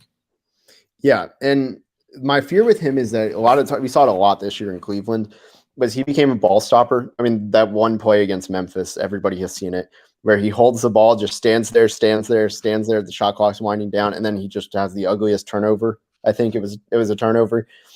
That's what scares me. I saw it with Dallas and DeAndre Jordan, where he would just hold the ball at the free throw line and wait for a cutter, and everybody knew a cutter was coming, and sometimes he'd make it work, but he would get like 5 assists, 3 turnovers. And it's like, that stuff, it doesn't, like, if you are on Brooklyn, right, DeAndre Jordan can't do that anymore. He can't. He can maybe when the guys are off the court, he can. But I don't know. Just like, that's not a thing that winning teams do, is have their center hold the ball at the top of the key, unless your name is Nikola Jokic. Yeah. No, I mean, so I have a thing. When we say certain players can't do something, Nikola Jokic is just automatically not included in that. It's it's not even funny, really. I mean, just how versatile he is. So, well, one thing, just to actually tie this up in a bow as well, how does this affect the 2021 free agency market? Are there teams that have positioned themselves in a way where they now become certain players? Like, I know financially speaking, there are some hurdles that they need to go through. I know you're not a cap guy necessarily, but I'm looking over these teams, these moves. Who stands out as someone who now positioned themselves well for free agency? I mean, Oklahoma City's going to have a ton of money. So, like, technically, right. George Hill stuff, they got Toronto. It comes to mind. Toronto, I mean, I don't know what they do. I think my prediction with free agency is not going to be the biggest thing itself. It's going to be the trades that come with the teams, the 1 to 2 teams that are just trying to unload everything. And they'll say, here, take some seconds, take this guy. And honestly, I could see, as weird as it is, I could see Dallas being one of those teams where they moved White Powell, for example. Or a lot of teams might just reposition themselves for 2022, where it's a lot stronger. And granted, guys haven't signed their extensions and stuff. Right. Like the 2018 class will be a free agent in 2022. Yeah. I'm looking at it at also like the Miami Heat with Oladipo. Like that's not a free agency acquisition. That's a pre-agency acquisition. Like they are just trying to get him on to the team that they know he has interest in staying with, winning him over. And then presumably, I have to imagine they have the inside track on him going into free agency here in 2021. I mean, those kind of calculations, I have to assume, will also just be included when you pull the trigger on such a trade. Yeah, you have to plan for it's. I mean, we kind of talked about it, right? Like at the beginning, where it's more than just now. Like the timelines and everything have to match for all of it. Yeah. Also, Kelly Oubre is going to be a free agent, by the way. I have to assume that people are looking at him, going after him this summer. I think he's a sneaky guy that doesn't get talked about a whole lot. Like he is unrestricted even at 25. Wait, who was that you said is unrestricted? Kelly Oubre. It's only 25? Yeah. That doesn't even it adds up. But wow. Yeah, no, he signed that short-term extension. I think it wasn't really for a whole lot of years. Yeah, that's right. It was a 2-year extension. Right. Yeah. He's going to be 26 and he's actually a somewhat recent 25. Like his birthday in December. So there's a lot of time left for him. Wow. Yeah. No, I think he could be one of those guys who are really going to be targeted. And the fact that he wasn't traded now, I think a lot of teams are going, okay, so now he's got to have a full year under Golden State. They might have the inside track, but at the very least, we can make a push because we know that they are in cap hell. They have so much money on their books. We can go out and make a pitch here. Chris Haynes, multiple teams eyeing Otto Porter Jr., who's headed to Orlando as a potential buyout pickup, but the veteran forward for now plans to remain with the team. Really? Interesting. You can hear the excitement, I'm sure, in my voice. Yeah, no, I don't get it. Like so it's when the Bulls traded for Otto Porter Jr., I got it. Like he looked fantastic in the first 15 games that he played with them until he then missed the rest of the season. Like he was averaging 17.5 points, 5.5 rebounds, shooting 49% from three. And the most interesting part was he was even doing stuff as a pick and roll ball handler. Like he was looking like the final piece to the puzzle in some respects. And then he just got injured again and again. So without looking, I don't know if you have his player profile looked up. He's been with the Bulls since 2018. How many games do you think he managed to play for him? Since 2018. Yeah. 55. 54. Really? Okay, I'll take that. So very close. That was a very good guess. 54 games. He played a grand total of 1,363 minutes for the Chicago Bulls organization. In 3 years. In 3 years. So I like you, I just do not understand what like the fascination is at this point. He can't stay healthy. Wow. Wait, no, there's no way I did the math right on that. Wow. That's wild. That's bad. That is super bad. Also, the Kings are expected to release Jabari Parker. I forgot he's in the league. What a waste. Right? That was the worst. That might have gone down as the worst free agent signing now.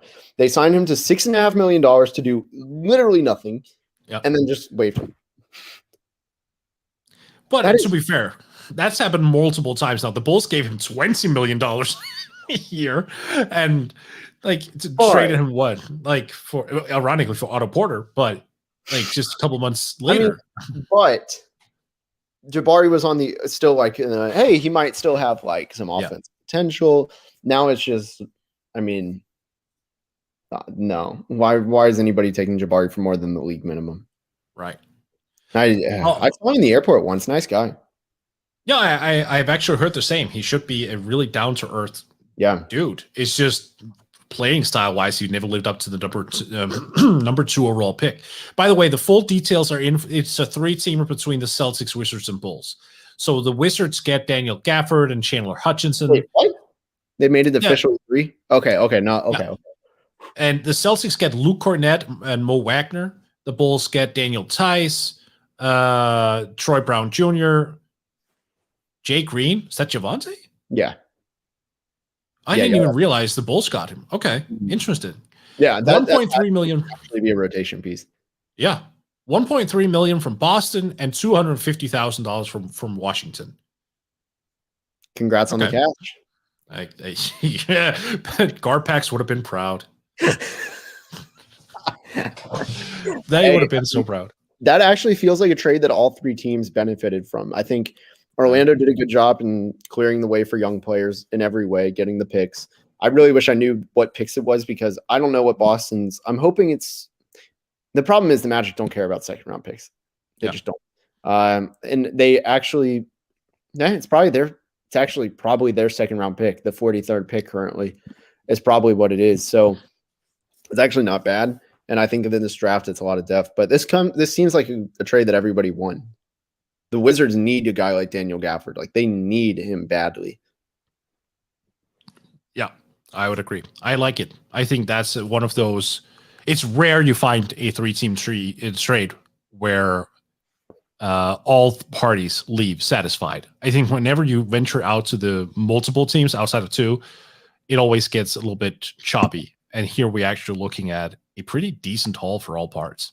Yeah. So let's stick with the positivity and end it on that positive note because it is now an hour after the trade deadline. Rich, thank you so much for coming on and staying with us for 3 hours. Let the people know what you've got going on. Yeah. Started recently on Locked On NBA Draft, so that's pretty exciting. Going to be covering draft stuff. Remind me again if the Bulls gave up picks today. I feel like they didn't. Well, they gave it the 2 first, but second round picks. Like, they didn't punt. They saw the first pick. So I will eventually get to that level of like, who the hell is this guy that you're covering level. So don't worry, I got you at the second round. But Locked On NBA Draft. I do it every Tuesday. And you can find me at Mavs Draft on Twitter. Nice. Rich, thank you so much for coming on. Also, thank you to my place of work, Vio, for being behind this video and supporting that. And on that note, thank you for everyone out there for watching and following. I would appreciate a sub and some shares. I appreciate that so much. Thank you for everyone for tuning in, and I'll see you again next week when I am back to doing normal videos. And here, a final word from Vio Technologies. Vio is the ultimate camera for capturing video in any major team sports, from soccer to basketball and football, you name it. And every day, thousands of teams on all levels all over the world record with Vio. If you're a coach, there is no easier way to analyze footage so you can better develop the talent you're working with. And if you're a player, there is no quicker way to share those special moments and maybe the not so special moments. Vio is a game changer. All I have to do is press record and then Vio takes care of it all. I don't have to worry about it and I can dedicate my time to coaching. Good, out, touch, bang. Vio captures the whole field, 180 degrees. Two 4K lenses record every moment of the entire match. From the raw footage, our technology is able to create the ultimate broadcast experience of your match. We record the full pitch, so we don't miss anything. All the good tackles, the goals, the saves, all the unique moments. Vio enables you to capture and share.